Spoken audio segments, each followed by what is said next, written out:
నమస్తే, welcome to BC Adalat. ఎందుకు ఈ పేరు బీసీ అదాలత్ అని పెట్టాము ఈ ప్రోగ్రామ్కి అని అంటే దీనికి ఒక కారణం ఉన్నది. ఎన్నో క్వశ్చన్స్ రేజ్ అవుతున్నాయి ఈ బీసీ రిజర్వేషన్ల అంశం మీద. 42% బీసీ రిజర్వేషన్ల అంశం మీద సామాన్య ప్రజల్లో, ముఖ్యంగా గ్రామ స్థాయి నుంచి పట్టణాల్లో ఉన్న అందరిలో కూడా చాలా ప్రశ్నలు వస్తున్నాయి. ఒక సంఘర్షణ, ఒక ఘర్షణ వాతావరణం కనబడుతున్నది. సో అసలు ఇది సాధ్యమా, సాధ్యం కాదా, సాధ్యం అవడానికి ఏం చేయాలి, ఇట్లా రకరకాలుగా చాలా అంశాలు ప్రజల మెదళ్లను తొలిచేస్తున్నాయి. సో వీటన్నింటికి ఈ బీసీ అదాలత్లో పూర్తిగా ఒక క్లారిటీ రాబోతున్నది. ఖచ్చితంగా వస్తుందని నేను మీకు హామీ ఇస్తున్నా. ఈ ఎపిసోడ్ని, ఈ ఇంటర్వ్యూని స్టార్ట్ చేసే ముందు 42% బీసీ రిజర్వేషన్ల కోసం రాష్ట్ర ప్రభుత్వం రాష్ట్ర అసెంబ్లీలో బిల్లు తీసుకొచ్చింది, గవర్నర్కు పంపింది. గవర్నర్ దాని మీద సంతకం పెట్టలేదు. ఇమీడియట్గా ప్రభుత్వం జీవో తెచ్చింది. ఆ జీవోని ఛాలెంజ్ చేస్తూ రెడ్డి జాగృతి వాళ్ళు హైకోర్టుకి వెళ్తే హైకోర్టు మధ్యంతర స్టే ఇచ్చింది. ఎందుకంటే జీవో 9 చెల్లదు, 50% మించి రిజర్వేషన్లు ఇవ్వడానికి సుప్రీంకోర్టు లేదని చెప్పింది. సో కాబట్టి జీవో చెల్లదు అని చెప్పకపోయినా ఆల్మోస్ట్ అదే అర్థం వచ్చేలాగా స్టే ఇచ్చింది. 6 వారాలు. 6 వారాల తర్వాత ఏం జరుగుతుందన్నది చూడాలి. దానికి రకరకాలుగా ఇందిరా సహాని కేసు అని, కృష్ణమూర్తి వర్సెస్ యూనియన్ ఆఫ్ సర్కార్ కేసు అని, గవాలి వర్సెస్ మహారాష్ట్ర కేసు అని, ఇట్లా అన్ని కేసులు మనం చూసినాం. ఈ తీర్పులో మధ్యంతర స్టేలో ఇవన్నీ అంశాలని హైకోర్టు చెప్పింది. ఇప్పుడు మళ్ళీ ప్రభుత్వం స్పెషల్ లీవ్ పిటిషన్ వేసింది సుప్రీంకోర్టులో. ఎవరైతే ఈ రిజర్వేషన్స్ ఇవ్వద్దు అన్న పిటిషనర్లు ఉన్నారో రెడ్డి జాగృతి వాళ్ళు ఆల్రెడీ కేవియట్ వేసి రెడీగా ఉన్నారు. మళ్ళీ అక్కడ ఆర్గ్యుమెంట్ జరగబోతున్నాయి. సో ఈ జీవో ద్వారా సాధ్యమా కాదా అన్నది ఒకటి. రెండోది, అన్నింటికీ పరిష్కారం 9th షెడ్యూల్ మాత్రమే అన్నది ఇంకొకటి. మరి 9th షెడ్యూల్ ఏంటి? ఈ 9th షెడ్యూల్లో పెట్టడం ద్వారా అంత గొప్పగా రక్షణ ఎట్లా ఈ 42% రిజర్వేషన్లకి దొరుకుతుంది? ఇచ్చిన ఈ రిజర్వేషన్స్లో మళ్ళీ బీసీ క్లాసిఫికేషన్, ఉపవర్గీకరణ అంటున్నారు కదా, బీసీఏ, బిడిఈ, ఈ వర్గీకరణ ఎందుకు చేయలేదు, ఎందుకు చేయాల్సిన అవసరం ఉంది? ఇట్లాంటి చాలా అంశాలు ఉన్నాయి. అందులో భాగంగా ఎవరికి వాళ్ళుగా పోరాటం చేస్తున్నారు. బీసీ జేఏసీ అని ఒకరు ఫామ్ చేశారు. 42% రిజర్వేషన్ సాధన సమితి అని ఇంకొకరు ఉద్యమాన్ని స్టార్ట్ చేశారు. ఇంకొంతమంది పార్టీలే పెట్టారు. ఇట్లా ఎవరి మూమెంట్ వాళ్ళు తీసుకొచ్చే ప్రయత్నం చేస్తున్నారు అల్టిమేట్గా ఈ రిజర్వేషన్ల సాధన కోసం. సో నా ముందు ఈ చర్చలో ఈ 42% రిజర్వేషన్ సాధన సమితి పేరుతో నిన్ననే సోమాజిగూడ ప్రెస్ క్లబ్లో ఒక సమావేశాన్ని ఏర్పాటు చేయడం జరిగింది. ఇవాళ అన్ని పేపర్స్లో ఆ వార్త హైలైట్ అయింది. సో ఆ ప్రతినిధులు ఇవాళ మన డిబేట్లో ఉన్నారు. ఈ డిబేట్కి మనం బీసీ అదాలత్ అని పేరు పెడుతున్నాం. సో అదాలత్ అంటే దీని మీద అన్నీ తెలిసిన ఒక గొప్ప వ్యక్తి ఉండాలి కాబట్టి జస్టిస్ ఈశ్వరయ్య గారిని ఈ ఇంటర్వ్యూకి తీసుకురావడం జరిగింది, డిబేట్కి తీసుకురావడం జరిగింది. సార్ నమస్తే. నమస్కారం. సో సార్ కూడా ఈ 42% రిజర్వేషన్ సాధన సమితిలో ప్రతినిధిగా ఉన్నారు. నెక్స్ట్, తెలంగాణ ఇంటలెక్చువల్ ఫోరం నుంచి మాజీ ఐఏఎస్ చిరంజీవులు గారు ఉన్నారు. చిరంజీవులు గారు కూడా ఈ సాధన సమితిలో ప్రతినిధిగా కొనసాగుతున్నారు. సార్ నమస్తే అండ్ వెల్కమ్. నమస్తే. యా. అండ్ ధర్మ సమాజ్ పార్టీ రాష్ట్ర అధ్యక్షులు డాక్టర్ విశారదన్ మహారాజ్ గారు సేమ్ ఈ 42% రిజర్వేషన్ సాధన సమితిలో ప్రతినిధిగా కొనసాగుతున్నారు. వెల్కమ్ విశారదన్ గారు. సో నాతో పాటు మీరు కూడా జడ్జి గారిని క్వశ్చన్స్ అడగొచ్చు. సో ఇది మీకు కూడా అవకాశం ఉంది. ఎందుకంటే సార్ అన్ని అంశాల మీద జడ్జిగా పనిచేశారు అండ్ సీనియర్ న్యాయవాదిగా పనిచేశారు కాబట్టి సార్కి చాలా అవగాహన ఉన్నది. అండ్ దట్టు ఈ రిజర్వేషన్ల అంశం మీద సారు కొన్ని తీర్పులు కూడా ఇచ్చినటువంటి దాంట్లో పాలు పంచుకున్న సందర్భం కూడా ఉన్నది. సార్ ముందుగా మిమ్మల్ని అడుగుతున్న ప్రశ్న ఏంటంటే, అసలు రాజ్యాంగంలో ఈ 50% మించి రిజర్వేషన్స్ ఇవ్వద్దు అన్న మౌలికమైన అంశం ఏమైనా పొందుపరచబడి ఉన్నదా ఈ రిజర్వేషన్ల మీద? రాజ్యాంగంలో ఎక్కడ కూడా ఏ ఆర్టికల్ కూడా ఈ అప్పర్ సీలింగ్ లిమిట్ 50% దాటకూడదు బీసీలకు అని ఎక్కడ లేదు. కానీ ఎస్సీలకు ఎస్టీలకు మాత్రం చట్టసభలో, లోక్సభ అండ్ రాజ్యసభలో, అసెంబ్లీలో మాత్రం ప్రపోర్షనేట్ టు పాపులేషన్ ఉండాలని రాజ్యాంగ ప్రావిజన్స్ ఉన్నాయి. ఇప్పుడు చట్టసభలోనే ఉన్నప్పుడు ఇక్కడ ఎందుకు వేయకూడదని ఈ విద్యా ఉద్యోగాల్లో కూడా ఇస్తూ ఉన్నారు. కానీ లోకల్ బాడీస్లో వాళ్ళకు కూడా లేకుండే. విచిత్రంగా. అప్పుడు మనకు ఫస్ట్ ఈ రాజ్యాంగంలో ఎక్కడ లేకపోయినా కొన్ని రాష్ట్ర ప్రభుత్వాలు 50% దాటి రిజర్వేషన్స్ ఫస్ట్ మైసూర్లో చేసినప్పుడు, లేకపోతే అక్కడిక్కడ చేసినప్పుడు సుప్రీంకోర్టు ఇంటర్ఫియర్ అయ్యి మీకు 50% రిజర్వేషన్స్ దాటకుండా ఉండాలా, ఎందుకంటే అది రాజ్యాంగ ఫండమెంటల్ రైట్స్కి వ్యతిరేకంగా ఉంటుంది, మెరిట్కు వ్యతిరేకంగా ఉంటుంది ఇది అని వాళ్ళకి అక్కడున్న సవర్ణులు బ్రాహ్మణ బనియ క్షత్రియులే కాబట్టి వాళ్ళకి ఒక ఇంటర్ప్రిటేషన్ చేసి రాజ్యాంగ ఫలాలు బీసీలకు అందకూడదని ఒక చిత్తశుద్ధితో ఇచ్చిన జడ్జిమెంట్లు కావు, కానీ రాజ్యాంగ కాన్స్టిట్యూషన్లో జడ్జిమెంట్స్ ప్రకారం 50% దాటకూడదని జడ్జిమెంట్ లాగాని ఈ యొక్క సో రాజ్యాంగంలో ఎక్కడ లేదు. రాజ్యాంగం కేవలం జనాభా ప్రాతిపదికన ఎస్సీ ఎస్టీలకు రిజర్వేషన్స్ కల్పించవచ్చు అని మాత్రమే చెప్పింది. బీసీ రిజర్వేషన్ల మీద ఎక్కడ లేదు. రాజ్యాంగంలో ఉందా ఇవ్వాలని కూడా? ఎక్కడ లేదు. ఎక్కడ బీసీ రిజర్వేషన్స్ లో రిజర్వేషన్స్ ఇవ్వాలని ఫస్ట్ 19 రాజ్యాంగం చేసినప్పుడు అసలు BC SC ST reservations SC ఎస్టీలకు ఉంది కానీ బీసీలకు రిజర్వేషన్స్ లేదు.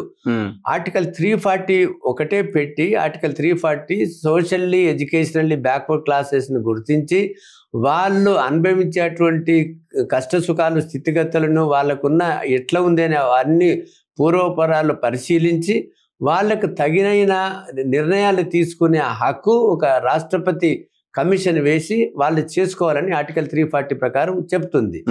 340 ప్రకారం మండల్ కమిషన్ ని అప్పుడు అంతకంటే ముందు కాకా కలేకర్ కమిషన్ రిపోర్ట్ ఇచ్చినా అది ఇంప్లిమెంట్ చేయలేదు, చిత్తశుద్ధి లేక కాంగ్రెస్ గవర్నమెంట్ కి. మండల్ కమిషన్ 79లో వేస్తే ఆయన 2.5 సంవత్సరాలు 80లో రిపోర్ట్ ఇచ్చినాడు.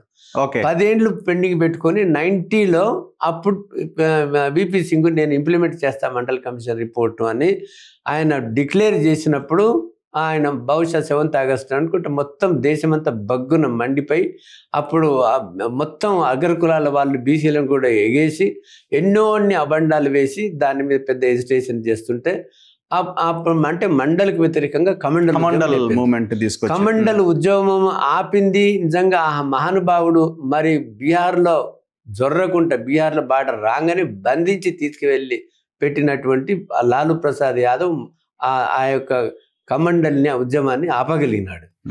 ఆపగలిగిన తర్వాత బీసీ రిజర్వేషన్స్ 92లో పివి నరసింహారావు గారు ఉన్నప్పుడు మెమోరాండం ఇచ్చినారు. 93లో బీసీలకు 27% రికమెండ్ ఈయన ఎందుకంటే Indra Sawhney versus union of India question చేస్తే 9 మంది జడ్జిమెంట్లు వాళ్ళు ఏమన్నారు, 50% రిజర్వేషన్స్ దాటకూడదు.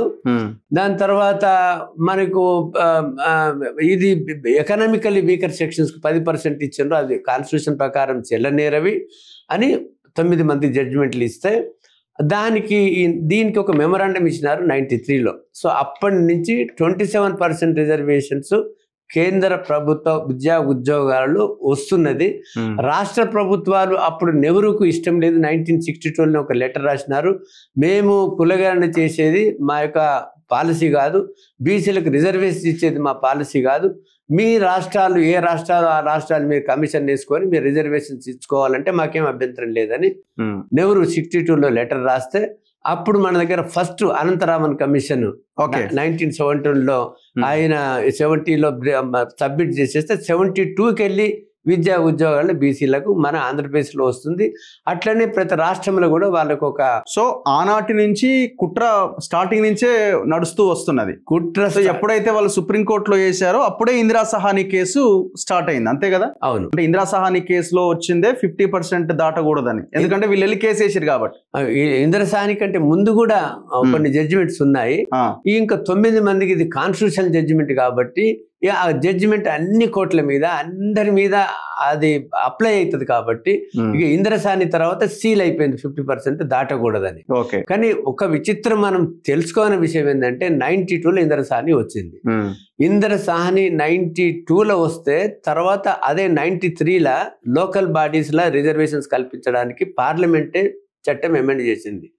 ఇది చాప్టర్ 9(9)A అని, అంటే ఆర్టికల్ 343 ఇంట్రడ్యూస్ చేసినారు కాన్స్టిట్యూషన్లో.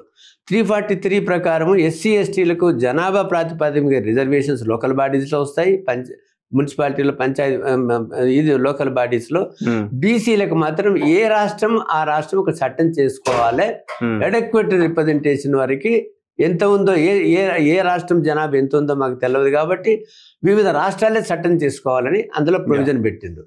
పెట్టినప్పుడు మన దగ్గర 92 అమెండ్మెంట్ వచ్చినాక first time AP Panchayati Raj act 1994 వచ్చింది మన దగ్గర. ఓకే, పంచాయతీరాజ్ ఉంది కానీ రిజర్వేషన్స్ ఫస్ట్ టైం మనకు 94లో 34% రిజర్వేషన్స్ కల్పించారు ఉమ్మడి ఆంధ్రప్రదేశ్లో.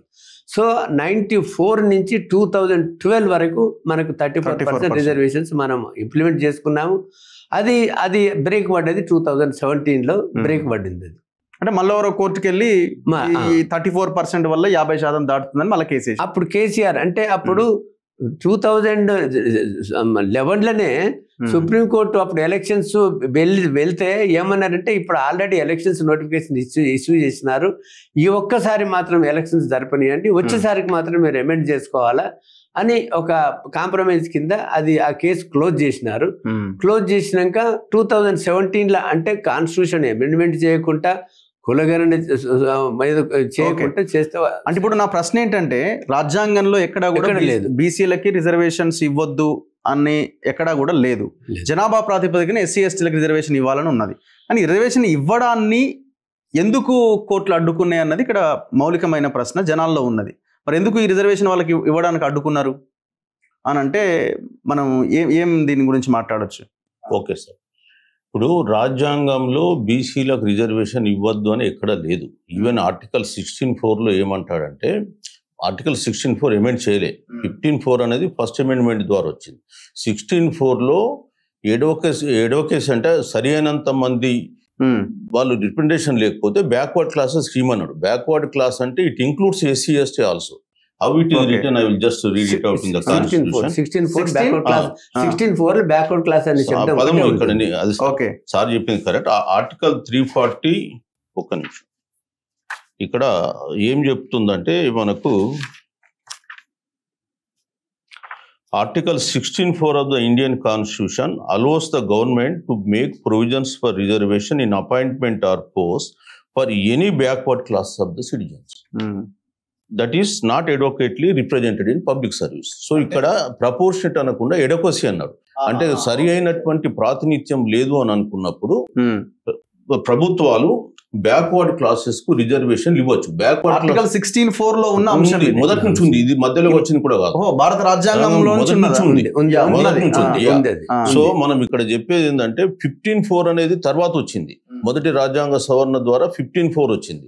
ఎందుకంటే తమిళనాడులో చంపాకై దొరైరాజన్ కేసులో కమ్యూనల్ రోస్టర్ పనికిరాదని హైకోర్టు సుప్రీంకోర్టు ఇచ్చిన తర్వాత అప్పుడు పెరియార్ గారు ఏప్రిల్ 14th, 1950 రోజు ఆగస్ట్ 14th, 1950 రోజు తమిళనాడు బంద్ కాలిస్తే తమిళనాడులో ఈగ చీమలు కూడా కదలనటువంటి పరిస్థితి క్రియేట్ చేసిండు ఆయన.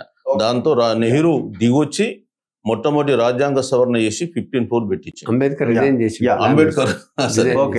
అది జరిగింది. ఓకే, సో ఇప్పుడు ఇక్కడ మనకేందంటే బీసీలకు రాజ్యాంగంలోనే మొదటి నుంచే రిజర్వేషన్స్ ఉన్నాయనేది ఫస్ట్ పాయింట్ నేను చెప్తున్నాను. ఒకటి. రెండోది 50% సీలింగ్ అనేది మీరు అడిగిండ్రు. ఈ 50% సీలింగ్ అసలు ఎంత పెట్టాలనేది రాజ్యాంగంలో ఎక్కడ లేదు.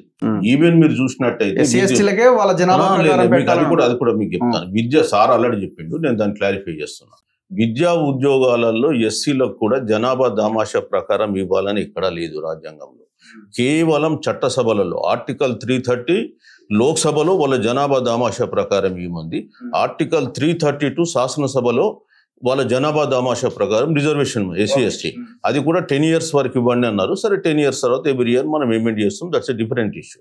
విద్యా ఉద్యోగాలకు సంబంధించి 1950లో ఒక గవర్నమెంట్ ఆర్డర్ ఇచ్చింది, జనాభా దామాషా ప్రకారం ఇవ్వండి, దాని మీద నడుస్తుంది. అంటే రాజ్యాంగ సభలోనే నెహ్రూ గారు అడిగినారు ఈ ఇష్యూ పైన. ఇది అంబేద్కర్ గారు అడిగారు, ఎస్సీ ఎస్టీలకు జనాభా దామాషా ప్రకారం ఉండాలంటే అప్పుడు రాజ్యాంగ సభలో వాళ్ళు ఏం అభిప్రాయం అంటే మనం రాజ్యాంగ పాలన వచ్చిన తర్వాత అప్పుడు సర్క్యులర్స్ ఇచ్చుకుందాం వెళ్దామన్నారు. దాని మీద నడుస్తుంది. ఓకే, అదొక ఇష్యూ. సో కోర్టులు ఎందుకు అభిప్రాయపడుతున్నాయి అని అంటే 50% దాటొద్దు అనుకున్నప్పుడు ఇక్కడ 2 వాదనలు వచ్చినాయి. ఇవాళ ఇందిరా సహాని కేసులో అంబేద్కర్ గారు చేసిన ప్రసంగం ఏదైతే రాజ్యాంగ సభలో ఉందో అది వాళ్ళు అందులో వాడారు. ఏంటంటే ఆయన ఏమన్నాడంటే ఎఫిషియన్సీని దృష్టిలో పెట్టుకొని రిజర్వేషన్స్ కొంత సర్టెన్ పర్సెంటేజ్ వరకు ఇవ్వాలనే అభిప్రాయం పడ్డాడు. ఎందుకంటే ఆ రోజు నిరక్షరాస్యత ఎక్కువ ఉంది. ఓకే, ఈ రోజు నిరక్షరాస్యత లేదే, ఈ రోజు అక్షరాస్యత ఉంది. ఒకటి. రెండోది ఏంటంటే కోర్టులు ఏమన్నాయంటే సబ్స్టాంటివ్ జస్టిస్ అంది. సబ్స్టాంటివ్ జస్టిస్ అంటే ఇక్కడ ఆర్టికల్ 16 ఏం చెప్తుంది? Equality before the law, equal opportunity of the law. అంటే అందరికీ ఈక్వాలిటీ ఉండాలని అంటది. మనం ఇక్కడ తీసుకోవచ్చు అంటే అవకాశాల్లో సమానత్వం. ఇక్కడ వచ్చేసి మనం ఏం చేస్తున్నాం, పర్టికులర్ వర్గాలకు ఇంత రిజర్వేషన్ ఉన్న వరకు దానికి కాంట్రడిక్ట్ అవుతుందని దీన్ని బ్యాలెన్స్ చేయడానికి వాళ్ళు ఒక ప్రపోజల్ పెట్టారు 50% అని. సో ఈ 50% సీలింగ్ అనేది కృత్రిమంగా జ్యుడిషియల్ ఇంటర్వెన్షన్ చేసింది. ఒకటి. ఈ 78 ఏళ్ల స్వాతంత్ర పాలనలో వీళ్ళు ఏం చేసిండ్రు, ఆర్థిక పరమైన రిజర్వేషన్లను తీసుకొచ్చి రాజ్యాంగాన్ని మార్చి 15(6), 16(6) పెట్టి 103వ రాజ్యాంగ సవరణ ద్వారా 10% ఆర్థికంగా వెనుకబడ్డ వర్గాలకని ఇచ్చిన. ఆర్థికంగా వెనుకబడ్డ పదాలు రాజ్యాంగం. అందుకని ఇప్పుడు ఇవాళ ఆ 50% సీలింగ్ అనే దానికి అర్థం లేదు. ఎందుకంటే ఈడబ్ల్యూఎస్ వచ్చిన తర్వాత కోర్టుల మధ్యలో పెట్టినవి వివిధ రకాల ఆర్గ్యుమెంట్స్ తర్వాత అన్నది మీరు చెప్తున్న పాయింట్, అంతే కదా? ఈ విషయంలో క్లారిటీ ఉన్నట్టేనా? రాజ్యాంగంలో ఎక్కడా కూడా రిజర్వేషన్స్ ఇవ్వద్దని చెప్పలేదు, రైట్? నెక్స్ట్ సుప్రీంకోర్టులో జరిగినటువంటి ఆర్గ్యుమెంట్స్ కారణంగా ఒక సీలింగ్ పెట్టి అక్కడ సుప్రీంకోర్టు పెట్టింది. అంతవరకు ఓకే. నెక్స్ట్ ఇంకొక ప్రధానమైన క్వశ్చన్, మీకు ఏమైనా క్వశ్చన్స్ ఉన్నాయా ఇందులో? ఇంకొక ప్రధానమైన క్వశ్చన్ ఏంటంటే అసలు ఈ లోకల్ బాడీస్ లో రిజర్వేషన్స్ ని కేంద్రం పరిధిలోని అంశమా, రాష్ట్రాల పరిధిలోని అంశమా? ఏమంటున్నారంటే ఇప్పుడు బీజేపీ వాళ్ళని అడిగితే రాష్ట్రాలు చేసుకోవచ్చు, అసలు కేంద్రం దాకా వెళ్లాల్సిన అవసరం లేదన్నది కొందరు అభిప్రాయం. లేదు, ఇది పార్లమెంట్లోనే చట్టం చేయాలనేది ఇంకొందరు అభిప్రాయం. ఇప్పుడు ఫస్ట్ లోకల్ బాడీస్ల రిజర్వేషన్స్ 1992లో రాజ్యాంగం అమెండ్ చేసినప్పుడు ఆర్టికల్ 343 పెట్టినారు. దాని ప్రకారం చాప్టర్ 9(9)A కలిపినారు. సో ఈ లోకల్ బాడీస్ రిజర్వేషన్స్ ఎస్సీ ఎస్టీలకు ఇన్ ప్రపోర్షన్ టు పాపులేషన్, అందులో మినిమం 1/3 విమెన్ కూడా రిజర్వేషన్స్ పెట్టినారు. 242(d)(6)లో ఏమందంటే in so far as the backward classes are concerned, every state will have shall make a legislation అన్నారు. ఏ రాష్ట్రం కేంద్ర ప్రాంతాలైనా కూడా బ్యాక్వర్డ్ క్లాసెస్లకు ఎడక్వెట్ రిప్రజెంటేషన్ లోకల్ బాడీస్లో ఉండడానికి కూడా ఒక చట్టం చేయాలన్నారు. సో చట్టాలు ఆల్రెడీ ఎగ్జిస్టింగ్ ఉన్నాయి, బట్ అప్పుడు అన్ని రాష్ట్రాలు కూడా వాళ్ళకు అడెక్వేట్ రిప్రజెంటేషన్ గురించి పంచాయతీ రాజ్ యాక్ట్లు చేసుకున్నప్పుడు ఇవి బహుశా ఇవన్నీ 50% సీలింగ్ ఉంది అని కాబోలు, లేకపోతే ఏది కాబోలో కానీ మొత్తంపై అయితే అప్పుడు కూడా అది జనాభా ప్రాతిపదిక మీద చేయలేదు. వాళ్ళు 34 రిప్రజెంటేషన్ ప్రకారం చేసినారు. అది 94కి వెళ్ళి ఇంప్లిమెంట్ అవుతా ఉంటే 2010లా ఒక అగ్రకులాల వాడు కృష్ణమూర్తి అనేవాడు కర్ణాటక వెళ్ళి ఇక్కడ ఒక కేసు వేస్తే అది కాన్స్టిట్యూషన్ బెంచ్కి పోయింది. అది 5 జడ్జి అక్కడ చీఫ్ జస్టిస్ ఆయన ఉన్నాడు. తర్వాత వాళ్ళు ఏమన్నారంటే Indra Sawhney versus union of India విద్యా ఉద్యోగాల్లో ఉన్న సీలింగ్ లిమిట్ లోకల్ బాడీస్లలో కూడా అప్లై అవుతుంది. ఇంకా ముందుకు పోయినరు. మాకంటే ఎంత ద్రోహం చేసినారంటే మామూలుగా సోషల్ ఎడ్యుకేషన్ బ్యాక్వర్డ్ క్లాసెస్కి కాదు, అందులో ఒక ట్రిపుల్ టెస్ట్ ప్రిన్సిపల్ ప్రపోజ్ చేసి కాంటెంపరేనియస్ రిగరస్ ఇంపెరికల్ డేటా అని ఒకటి తయారు చేసి అందులో పొలిటికల్ బ్యాక్వర్డ్నెస్ ఎవరికి ఉంది అని అది నిర్ణయించి అది contemporaneous rigorous empirical data plus political backwardness plus 50% 3 triple test. అంటే మీరు అన్న దాంట్లో నాకు కూడా అర్థం కాని విషయం ఏంటంటే ఫస్ట్ 2 ఎంపెరికల్ డేటా అయినా కూడా దానికి మళ్ళీ 50% దాటకూడదు. 3 సాటిస్ఫై కావాలి. 3 కండిషన్లో ఏ ఒక్క కండిషన్ సాటిస్ఫై కాకపోయినా 50% రిజర్వేషన్స్ కూడా దొరికాయి. మొత్తం ఓపెన్కే వెళ్ళాలి. ఓకే, ఆ రకమైన పరిస్థితి మహారాష్ట్రలో జరిగింది. రిజర్వేషన్స్కు పెడితే మీకు ఇది ట్రిపుల్ టెస్ట్ పెట్టలేదు కాబట్టి ఎలక్షన్సే మొత్తం సుప్రీంకోర్టు జడ్జిమెంట్స్ వ్యతిరేకం ఉన్నాయి కాబట్టి ఎలక్షన్ నోటిఫికేషన్ ఇచ్చినాక కూడా ఎలక్షన్ నోటిఫికేషన్ స్టక్ డౌన్ చేసి మళ్ళీ ఇవన్నీ బీసీ ఏదైతున్నా అవన్నీ జనరల్గా పెట్టి మీరు ఎలక్షన్స్ పోవాలన్నారు. దాని తర్వాత వాటి ఎడ్యుకేషన్ కమిషన్ పెట్టుకొని తర్వాత మళ్ళా వాళ్ళ ఈ రిజర్వేషన్స్ Yeah. 50% దాటకుండా చేసినారు కానీ 50% నా పాయింట్ సింపుల్, కేంద్ర పరిధిలోని అంశమా రాష్ట్రాల పరిధిలో రాష్ట్రపతి ఇప్పుడు మనకు వాళ్ళు యాక్ట్ చేసినప్పుడు ఎస్సీ ఎస్టీలకు కేంద్ర ప్రభుత్వం చేసింది 242 ఓకే డి అనేది సెక్షన్ ని. కేంద్ర ప్రభుత్వం చేస్తే వాళ్ళు ఏమన్నారు, ఈ న్యాయ సూత్రాల ప్రకారం Indra Sawhney versus union of India మామూలుగా ఈ కృష్ణమూర్తి వీటిలో 50% లోబడి ఏ చట్టం తీసుకున్నా రాష్ట్ర ప్రభుత్వంలో ఉంటుంది. అవును, 50% దాటి చేయాలంటే జడ్జిమెంట్స్ ఉన్నాయి కాబట్టి ఇంద్రసాని కేసు ఉంది, ప్లస్ కృష్ణమూర్తి కేసు ఉంది, వికాసరావు గౌలి ఉంది కాబట్టి ఆ మూడు, ఒకటి కేంద్ర పరిధిలో ఉన్న రెండు అకేజన్స్ ఉన్నాయి. ఒకటి ఏంది, ఆర్టికల్ 16(4), 16(4)A ప్లస్ 16(4)ని మా ఎస్సీ ఎస్టీలకు ఎట్లయితే ప్రపోర్షనేట్ పాపులేషన్ ప్రకారం ఇస్తున్నారో ఎగ్జిక్యూటివ్ ఆర్డర్ల ద్వారా, బీసీలకు కూడా ఏ రాష్ట్రంలో ఎంత బీసీలు ఉంటే అంత వీళ్ళకి ఇవ్వచ్చని కేంద్ర ప్రభుత్వం రాజ్యాంగ సవరణ చేసుకోవచ్చు. లేదంటే 242Dలో కూడా ఎస్సీ ఎస్టీలకు మీ జనాభా ప్రాతిపదిక మీద ఎట్లా ఇస్తున్నారో బీసీలకు కూడా అట్లా ఇచ్చుకోవచ్చు. లేదంటే కేంద్ర ప్రభుత్వం మన ప్రభుత్వం కాదు కాబట్టి రాష్ట్రాలకు అచేతనంగా ఉండలేవు కాబట్టి తమిళనాడు తరహాలో ఒక చట్టాన్ని చేసి ఆర్టికల్ 31C కింద ఒక చట్టాన్ని తయారు చేసి ఆ ఆర్టికల్ C కింద చట్టాన్ని తయారు చేసి 9th షెడ్యూల్లో పెట్టాలి. 9th షెడ్యూల్లో పెట్టాలంటే అదొక పెద్ద ప్రాసెస్. ఈ యొక్క బిల్లు గవర్నర్ ద్వారా మాట్లాడదాం సార్. అంటే ఇక్కడ ఒక క్లారిటీ ఏంటంటే కేంద్రం ఆ సహకారం లేకుండా ఇది సాధ్యం కాదన్నది మనకు అర్థమవుతుంది. కరెక్ట్, అంతే కదా, సింపుల్. అంటే ఈ క్లారిటీకి మనం వచ్చేయాలి, అంతే. రాష్ట్రాలు ఎన్ని జీవోలు ఇంకోటి చేస్తే మళ్ళీ 50% కేంద్ర ప్రభుత్వం అంతే. 50% దాటి రాష్ట్రాల పరిధిలో లేనే లేదు, ఇంకా అవకాశమే లేదు. ఆల్రెడీ 2010లో కృష్ణమూర్తి కేసులో అది కాన్స్టిట్యూషనల్ బెంచ్ ఇచ్చినటువంటి జడ్జిమెంట్. అంటే ఇక్కడ మన క్లారిటీ వస్తే వాట్ నెక్స్ట్ అనేది ఫర్దర్ గా మనం వెళ్ళొచ్చు. 100% ఏంటంటే చట్టం ఏదైతే ఉందో సార్, ఇప్పుడు 243(D)(6) ఏదైతే చెప్పిండో దాంట్లో అది కేంద్రం చేసిన చట్టం. సో ఆ చట్టం మీదనే సుప్రీంకోర్టు ఒక జడ్జిమెంట్ ఇచ్చింది కాబట్టి మళ్ళీ అది సుప్రీంకోర్టు కేంద్రంలోకి వెళ్ళి అక్కడ ప్రపోర్షనల్ రిప్రజెంటేషన్ బీసీలకు ఇవ్వాలని చెప్పి రాస్తే అప్పుడు ఇబ్బంది ఉండదు. అది మళ్ళీ కాన్స్టిట్యూషనల్ అమెండ్మెంట్ చేయాలి. ఇప్పుడు రివ్యూ జరగాలి కదా సార్. మళ్ళీ ఇప్పుడు ఇందిరా సహాని కేసులో ఇప్పుడు 50% సీలింగ్ దాటాలంటే అంతే కదా. ఇప్పుడు జస్టిస్ ఈశ్వరయ్య విశారదను మన చిరంజీవి జడ్జిలు అయితే, సుప్రీంకోర్టు జడ్జిలు అయితే మేము రివ్యూ చేస్తాం. ఇప్పుడు ఆ రివ్యూ జరగకుండా 50% సీలింగ్ క్రాస్ అవ్వడం సాధ్యం కాదు కదా. సాధ్యం కాదు, అసలు చట్టం ద్వారానే సాధించుకోవాలి. కానీ సుప్రీంకోర్టులో హైకోర్టులో ఏ రకమైన రివ్యూ వస్తుంది అవి అనేది అసలు అది 9 మంది జడ్జిమెంట్, ఇది 5 మంది జడ్జిమెంట్లది. తర్వాత ఎన్నో ఫాలో అయినారు. వికాస కిషన్ రావు గౌలి అల్టిమేట్ గా పార్లమెంటు సభ్యులు చట్టము ద్వారానే ఇది సాధ్యమవుతుంది. సో ఈ జీవోలతోని దీంతో సాధ్యం కాదని వెరీ క్లియర్. సో ఆ చట్టం ఎట్లా అంటే 2-3 అంశాలు చెప్తున్నారు మీరు. అవును, ఇప్పుడు అడిక్వేట్ రిప్రజెంటేషన్ అన్న దాని దగ్గరే ఇంకొక క్లాజ్ చేర్చాలి అనేది ఒకటి. అంటే మొత్తం దేశం అంతా చేయాలంటే ఆర్ 9th షెడ్యూల్లో పెట్టడం ఒకటి.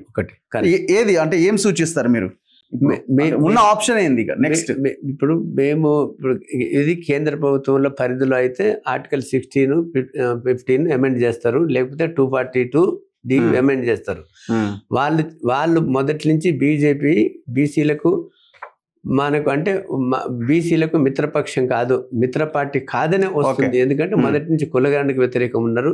తర్వాత చాతుర్వర్ణ సిస్టము, మను సిద్ధాంతం కలిగినటువంటి ఆ యొక్క ఆర్ఎస్ఎస్ బ్రాహ్మణికల్ మైండెడ్ పార్టీ కాబట్టి వాళ్ళు చేయరు. కాబట్టి కనీసం మనకు రాష్ట్ర ప్రభుత్వానికి కూడా పవర్ ఉంది. మనకు ఆల్రెడీ ఒక ఎగ్జాంపుల్ మనకు పక్క రాష్ట్రంలో తమిళనాడులో ఉంది. కాబట్టి ఆర్టికల్ 31C కింద ఒక చట్టం తయారు చేసి అన్ని అఖిల పక్షాన్ని, ఎందుకంటే ఇది మొత్తం ప్రజల సమస్య, 85% జనాభాకు సంబంధించిన సమస్య కాబట్టి అన్ని పార్టీలు ఎవ్వరు కూడా వ్యతిరేకిస్తారు. ఇది కలిసి వస్తాయి కాబట్టి మేము వాళ్ళు 42% రిజర్వేషన్స్ ఇస్తారని అల్లటప్పుగా అన్నారు. కానీ ఎట్లా చేస్తారని వాళ్ళకు ఐడియా లేకముందు మేము ఒక ముసాయిదాని, ఒక డ్రాఫ్ట్ బిల్లుని తయారు చేసి ఎట్లా చేసిన విద్యా ఉద్యోగాలు ఎట్లా క్లాసిఫికేషన్ ఉంది, ఎంత జనాభా ఉంది, ఇప్పుడున్న జనాభా ప్రకారం సరైన క్లాసిఫికేషన్స్ ఇచ్చి ఎట్లా ముందుకు వెళ్ళాలని ఒక పవర్ పాయింట్ ప్రజెంటేషన్ కూడా ఇచ్చినాం. ఏది ఆల్ పార్టీని తీసుకొచ్చి ఒక అఖిలపక్షాన్ని పెట్టి రిజల్యూషన్స్ పాస్ చేసుకొని అందరి సమ్మతితోని అసెంబ్లీలో ఇటువంటి చట్టం చేసేసుకొని మళ్ళీ అందరం కలిసి ఢిల్లీకి వెళ్ళి అక్కడ కేంద్ర ప్రభుత్వం ఒత్తిడి తెచ్చి ఎట్లా సాధించుకోవాలని మేము చెప్పినాం, ఒక మార్గదర్శనం చూపించినాం. ఇప్పుడు దీనికి ఎట్లా కాన్స్టిట్యూషన్ భద్రత ఉంటుంది, ఆర్టికల్ 31C ఏమంటుంది, ఆర్టికల్ 31B ఏమంటుందని ప్రజలకు తెలియదు. దానికి ఒకసారి తెలుగులో కూడా మన విశారదన్ గారు చదివి ఇప్పుడు ఆర్టికల్ 31C కింద మనం ఇక్కడ పంపించాలి, అసెంబ్లీ బిల్లులు చేసి గవర్నర్ టు రాష్ట్రపతి. ఆర్టికల్ 31 కిందనే చేసి పంపారు. ఏది మార్చిలో చేసిన బిల్లు పంపించినారు. గవర్నర్ కూడా ఆమోదించినాడు. కేంద్ర ప్రభుత్వం దగ్గర పెండింగ్ ఉంది, క్వశ్చన్స్ కూడా ఇచ్చినారు. బ్రదర్ చెప్తారు రాష్ట్రపతి దగ్గర పెండింగ్. రాష్ట్రపతి ఆమోదం పొందాలంటే యూనియన్ క్యాబినెట్ అప్రూవ్ చేసి ఈ బిల్లులని చట్టసభలు, లోక్సభల, రాజ్యసభలో పెడితే వాళ్ళు కూడా మాకేమీ అభ్యంతరం లేదు, ఈ బిల్లు ఎసెంట్ ఇవ్వచ్చు అని వాళ్ళు పాస్ చేస్తే అప్పుడు రాష్ట్రపతి ముందుకు వెళ్తే ఆవిడ ఎసెంట్ ఇస్తే అది ఆ బిల్లు నోటిఫికేషన్ 31B కింద నోటిఫికేషన్ ఇస్తారు, 9th షెడ్యూల్ ఇస్తారు. 31B కింద ఒక షెడ్యూల్ ఇచ్చే అధికారము రాజ్యాంగంలో పొందుపరిచింది. సో ఇటువంటి చట్టాలన్నీ 31B కింద మనకు 257 serial number Tamil Nadu BC reservations act. So ఇది 9th షెడ్యూల్. ఒకటే ఆప్షన్, ఇంకేమైనా ఆప్షన్ ఉందా? స్టేట్ గవర్నమెంట్ కు ఉన్న ఆప్షన్ ఇది ఒక్కటి తప్ప ఇంకా ఏ ఆప్షన్ లేదు. ఇంకా ఏ ఆప్షన్ లేదు. దేశం మొత్తం చేయాలనుకుంటారు, దేశం మొత్తం చేయాలంటే పార్లమెంట్ చేసుకోవాలి. సో పార్లమెంట్ 2/3 మెజారిటీతో చేయాలా? లేదు, పార్లమెంట్ ఇప్పుడు ఏదైతే ఆర్టికల్ 242 ఎట్లా చేసినారో వాళ్ళది మెజారిటీతోని, లేకపోతే కాన్స్టిట్యూషన్ అమెండ్మెంట్ ఈడబ్ల్యూఎస్ రిజర్వేషన్స్ ఎట్లా చేసినారు సేమ్ ప్రాసెస్ లో ఇది కూడా చేస్తారు. ఇప్పుడు 9th షెడ్యూల్ మీద మనం మాట్లాడదాం. 9th షెడ్యూల్లో 31C ప్రకారంగా వీళ్ళు పంపేసారు ఆల్రెడీ. ఇప్పుడు ఎక్కడ ఉంది? రాష్ట్రపతి దగ్గర, కేంద్ర ప్రభుత్వం దగ్గర ఉంది. సో ఇప్పుడు 31C ఏం చెప్తున్నది సార్? నన్ను ఏం చదవమంటారు చెప్పండి సార్. ఆర్టికల్ 31C చదవండి, ఆర్టికల్ 31B చదవండి. తర్వాత ఫస్ట్ C చదువుతున్నా. ఆర్టికల్ 31C కొన్ని ఆదేశిక సూత్రముల సాధనకై అమలు పరచుటకు శాసనములకు మినహాయింపు. 13వ ఆర్టికల్లో ఏమున్నప్పటికీ 4వ భాగంలో పేర్కొనబడిన ఆదేశిక సూత్రములన్నింటినీ గాని వాటిలో కొన్నింటిని గాని సాధించు ప్రభుత్వ విధానము అమలు పరచు ఏ శాసనమునైనను 14 లేదా 19వ ఆర్టికల్ బ్రాకెట్లో ద్వారా ఇయ్యబడిన ఏవేని హక్కులకు అసంగతంగా ఉందని లేక ఆ హక్కులలో దేనినైనను తీసివేయుచున్నదనను కుదించుకున్నదనను కారణంపై చెల్లుబడి కానట్లు భావించరాదు. ఆ శాసనం మందు అది అట్టి విధానము అమలు పరచుట కొరకై నదను ప్రకటన ఉంటే అట్టి విధానము అమలు పరచుటకు లేదను కారణంపై ఏ న్యాయస్థానములో దానిని సవాలు చేయరాదు. అయితే అట్టి శాసనమును రాష్ట్ర శాసన మండలి చేసిన ఎడల దానిని రాష్ట్రపతి పర్యాలోచన కొరకై ప్రత్యేకించి ఆయన అనుమతి పొందిన తరువాత తప్ప దానికి ఈ ఆర్టికల్లో నిబంధనలు వర్తించవు. సో దాన్ని సవాల్ చేయరాదు అన్నది ఒక లైన్ ఉందా? అది సవాల్ చేయరాదు అనేది ఇంకొక 31B కింద. దీనికి ఒక ఎక్స్ప్లెనేషన్ ఇస్తా. శారదన్ గారు, మహారాజు గారు అన్నట్లు, ఇప్పుడు ఏ చట్టమైనా ఇది రాజ్యాంగంకు వ్యతిరేకం ఉంది, ఆర్టికల్ 14కి వ్యతిరేకంగా ఉంది, ఆర్టికల్ 19కి ఫండమెంటల్ రైట్స్కి వ్యతిరేకంగా ఉందని క్వశ్చన్ చేస్తారు. కాబట్టి ఇప్పుడు ఇవన్నీ ఫండమెంటల్ రైట్స్ చాప్టర్ 3లో ఉన్నాయి. చాప్టర్ 4 ఏంటంటే డైరెక్ట్ ప్రిన్సిపల్స్, ప్రాదేశిక సూత్రాలు. సో ప్రాదేశిక ultimate aim of the government అంటే ప్రాదేశిక సూత్రాలు కూడా ఫండమెంటల్ రైట్స్ కింద తెచ్చి ఇంప్లిమెంట్ చేయాలి. That is the most developed country కావడానికి, ఈక్వాలిటీ కంట్రీ కావడానికి. అయితే దీని మీద వీటి మీద క్వశ్చన్ చేయడానికి వీల్లేదు. అది ఎప్పుడు రాష్ట్రపతి ఆమోదం పొందితేనే దానికి విలువ ఉంటుంది, లేకపోతే విలువ ఉండదని ఈ ఆర్టికల్ 31C చెప్తా ఉంది. ఇప్పుడు 31B చదవండి. 31B కొన్ని చట్టాలు రెగ్యులేషను శాసన మాన్యత అంటే చెల్లుబడి కలిగించుట. 31A ఆర్టికల్లోని నిబంధనల సాధారణతకు భంగం కలగకుండా 9వ షెడ్యూల్లో పేర్కొనబడిన ఏవేని చట్టాలు రెగ్యులేషన్ లేక నిబంధన ఈ భాగంలో ఏదైనా నిబంధన ద్వారా ఇయ్యబడిన ఏవైనా హక్కులకు విరుద్ధముగా ఉన్నదన్న కారణంగా లేదా ఆ హక్కులలో దేనినైనను తీసివేయుచున్నదనను లేదా కుంచుచున్నదనను కారణంగా చెల్లుబడి కానట్లు లేదా ఎప్పుడైనను చెల్లుబడి కానట్లు భావించరాదు. ఏదైనా కోర్టు లేక ట్రిబ్యునల్ తీర్పు, డిగ్రీ లేక ఉత్తర్వులు దీనికి విరుద్ధముగా ఉన్నప్పటికీ ఆ చట్టము మరియు రెగ్యులేషను దాని రద్దు లేదా సవరణ ఏదేని సమర్థ శాసన మండలికి గల అధికారములకు లోబడి అమలు యందు కొనసాగవలెను. దానికి ఎక్స్ప్లెయిన్ చేస్తాను. ఇప్పుడు దీని ఈ ఆర్టికల్ 31B అంటే ఇటువంటి యొక్క చట్టం స్టేట్ లెజిస్లేషన్ తయారు చేసి రాష్ట్రపతి ఆమోదం పొందినట్లయితే ఏ పౌరుడు కూడా ఇప్పుడు రెడ్డి సమాజం ఉంది, మా యొక్క ఫండమెంటల్ రైట్స్ కి వ్యతిరేకమని, మెరిట్ కి వ్యతిరేకమని సుప్రీంకోర్టులో Indra Sawhney versus union of India 50% ఈ కృష్ణమూర్తి గవాలి కేసులు వ్యతిరేకం ఉందని ఈ గ్రౌండ్స్ ఏమి కూడా అవి చెల్లయి. ఏ గ్రౌండ్స్ చెల్లయి. మళ్ళీ అటువంటి యాక్ట్ ని మార్చాలంటే చట్టసభలకే ఉంటది కానీ కోర్ట్స్ కు ఇంటర్ఫియర్ క్లియర్ గా 31B లో ఉంది కాన్స్టిట్యూషనల్ ప్రొటెక్షన్ అది. ఎందుకంటే 31C ప్రెసిడెంట్ ఎసెంట్ వస్తే అప్పుడు 31B కింద 9th షెడ్యూల్లో ఉన్నాయన్ని 31B కి రాజ్యాంగం యొక్క రైట్ ఉండాలి కదా ఏ సెక్షన్ కింద. సో ఆర్టికల్ 31B కింద 9th షెడ్యూల్ ఏర్పడింది. 9th షెడ్యూల్లో మనకు ఇంక్లూడ్ అవుతే ఇంకా ఎవరు క్వశ్చన్ చేయడానికి వీల్లేదు. ఒకవేళ క్వశ్చన్ చేసినా కూడా మీరు ఒక క్వశ్చన్ అడిగినారు. నాకు ఇంకొకటి ఏంటంటే చాలా మంది ఏమంటున్నారు ఇంటర్వ్యూస్ లో 9th షెడ్యూల్లో పెట్టినా కూడా సుప్రీంకోర్టు అనేది మేము దాన్ని మేము పరిశీలిస్తాము, సమీక్షిస్తాము ఒకవేళ అని. దేశ చరిత్రలో జరగలేదు. దానికి నేను కూడా ఎన్ని ఉన్నాయి సార్ ఇంతవరకు? 284 యాక్ట్స్ 9th షెడ్యూల్లో ప్రొటెక్షన్ కాబడ్డాయి. 284 ఇప్పటి వరకు ఏ ఒక్క చట్టంని కూడా సుప్రీంకోర్టు కొట్టేయలేదు. ఫస్ట్ ఆఫ్ ఆల్ 2007లో సుప్రీంకోర్టు జడ్జిమెంట్ ఏంటంటే మేము 9th షెడ్యూల్లో పెట్టినా రివ్యూ చేస్తామన్నారు. కానీ ఏ కండిషన్ మీద రివ్యూ చేస్తామన్నారు? రాజ్యాంగంలోని ప్రాథమిక సూత్రాలకు వ్యతిరేకంగా ఉంటాయి. సో ప్రాథమిక సూత్రాలు ఏంటి అనే రాజ్యాంగంలోని సో ఈ బేసిక్ ప్రిన్సిపల్స్ కు వ్యతిరేకం. ఇక్కడ తెలుగులో ఇంగ్లీష్లో చెప్తే సో ఈ ఏంటి బేసిక్ ప్రిన్సిపల్స్ అనేటువంటి దాన్ని మనకు మొట్టమొదటి ఏంటంటే గోలక్నాథ్ కేసులో రాజ్యాంగ బేసిక్ ప్రిన్సిపల్స్, తర్వాత కేశవానంద భారతి కథలో ఎక్స్ప్లెయిన్ చేసినారు. నెక్స్ట్ ఇక్కడ ఏం జరిగిందంటే వీళ్ళు చెప్పినప్పుడు 2007లో బేసిక్ ప్రిన్సిపల్స్ ఎగనిస్ట్ అంటే మొన్న 2022లో ఈ ఈడబ్ల్యూఎస్ కేసులో జడ్జిమెంట్ వచ్చినప్పుడు Janhit versus union of India కేసులో రిజర్వేషన్లు అనేటిది 50% సీలింగ్ అనేది basic principles of the constitution కాదు అని చెప్పినారు. ఓకే, కాబట్టి ఇవాళ మనం 50% ఎబో పెంచినా నష్టం లేదు. దాని గ్రౌండ్ మీదనే ఈడబ్ల్యూఎస్ ను 10% అలో చేసి 9th షెడ్యూల్లో పెట్టడం వల్ల రక్షణ ఉంటది. 100% ప్రొటెక్షన్ ఉంది. ఎందుకంటే కోర్టే చెప్పింది 2022 జడ్జిమెంట్ లో. అందులో దినేష్ మహేశ్వరి అనే జడ్జి అభిప్రాయపడ్డాడు యాక్చువల్ గా. ఓకే, అంటే ఇంకొకటి సార్ మీరు దీనికి ఆన్సర్ ఒకటి చెప్తా. దేనికి సార్? ఇప్పుడు మన ఇది అంటే రాజ్యాంగ మౌలిక సూత్రాలకు వ్యతిరేకమై కొట్టేయచ్చు, సమీక్షించవచ్చు అన్నారు కదా. వాళ్లకు సి రెబెల్లో కేసు అనేది అది వేకగోపాలం నుంచి అట్లా రివ్యూ చేసినారు. ఏ కేసులు అయినా కూడా ఈవెన్ 9th షెడ్యూల్లో ఉన్న విషయాలు కూడా మేము సమీక్షించవచ్చు అని అన్నారు. ఓకే, దాని తర్వాత ఆర్టికల్ 15(6), 16(6) యాడ్ చేసినారు కాన్స్టిట్యూషన్ లో.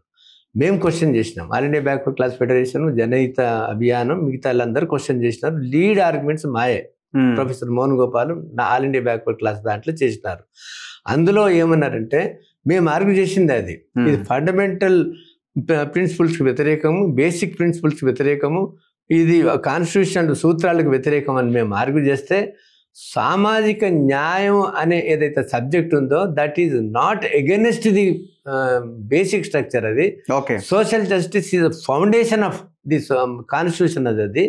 కాబట్టి ఈ గ్రౌండ్స్ మీద మేము కొట్టేయలేమని అన్నారు. కాబట్టి ఎట్టి పరిస్థితుల్లో కూడా ఈ 9th షెడ్యూల్ కలిపితే సమీక్ష మొత్తం ఏదైనా సమీక్ష గురి అవుతుంది, కానీ ఇది సమీక్ష 100% సమీక్ష కాదు. ఇది ఇంకొకటి, అసలు ఈ 31C కింద పెట్టడం అనేది తప్పు, రాష్ట్ర ప్రభుత్వం తప్పుగా పంపింది. 31B కింద పంపాల్సి ఉండే అనేది ఒక మెయిన్ క్వశ్చన్ రైజ్ అవుతుంది. 31C కింద పంపడం రాంగా? 31C కింద పంపడమే కరెక్ట్. 31C కింద పంపాను నేను. 31B కింద పంపాలంటున్నా. 31B it's only constitutional protection, it's only procedure. 31C కింద చేసిన చట్టాన్ని నోటిఫికేషన్ 31B కింద ఇస్తారు. అది తర్వాత ఎసెంట్ అయినాక 31B కింద నోటిఫికేషన్ ఇస్తారు. ఎవరు ఇస్తారా నోటిఫికేషన్? అది గవర్నమెంట్ ఆఫ్ ఇండియా ఇస్తుంది. ఎందుకంటే ఈ 9th షెడ్యూల్ కలిపితే రాష్ట్ర కేంద్ర ప్రభుత్వాలు రెండు కలిపి రాజ్యాంగబద్ధంగా చేసినటువంటి చట్టం ఈడబ్ల్యూఎస్కి ఎట్లా భద్రత వస్తుందో, కాన్స్టిట్యూషనల్ ప్రొటెక్షన్ వస్తుందో, ఈ 9th షెడ్యూల్ కూడా అటువంటి ప్రొటెక్షన్ వస్తుంది. ఒక క్వశ్చన్ రైజ్ చేస్తున్నారు. మినర్వా మిల్స్ తీర్పు ప్రకారం 31C రక్షణ అనేది కేవలం 39B వరకే పరిమితం. కాబట్టి రిజర్వేషన్ల చట్టాలు నేరుగా 31C కింద రక్షింపబడాయి అంటే సమీక్షించన్నారు. C-Rebello కేసులో 2007లో. ఏంటి మినర్వా మిల్స్ కేసు? 2007లో అది అందులో మినర్వా మిల్ కంటే తర్వాత సిలో కేసు వచ్చింది. అది ఓకే. సిలో కేసులో వాళ్ళు ఏమన్నారంటే సి కేసు స్టేట్ ఆఫ్ తమిళనాడులో వాళ్ళు సమీక్షించొచ్చే అన్నారు. కానీ మరి తమిళనాడులో 90 నుంచి ఇంప్లిమెంట్ జరుగుతుంది. అది మరి సుప్రీంకోర్టులో పెండింగ్ ఉంది. మరి ఎవరికి ధైర్యం లేదు స్టే ఇవ్వడానికి. ఎందుకు ఇవ్వలేదు?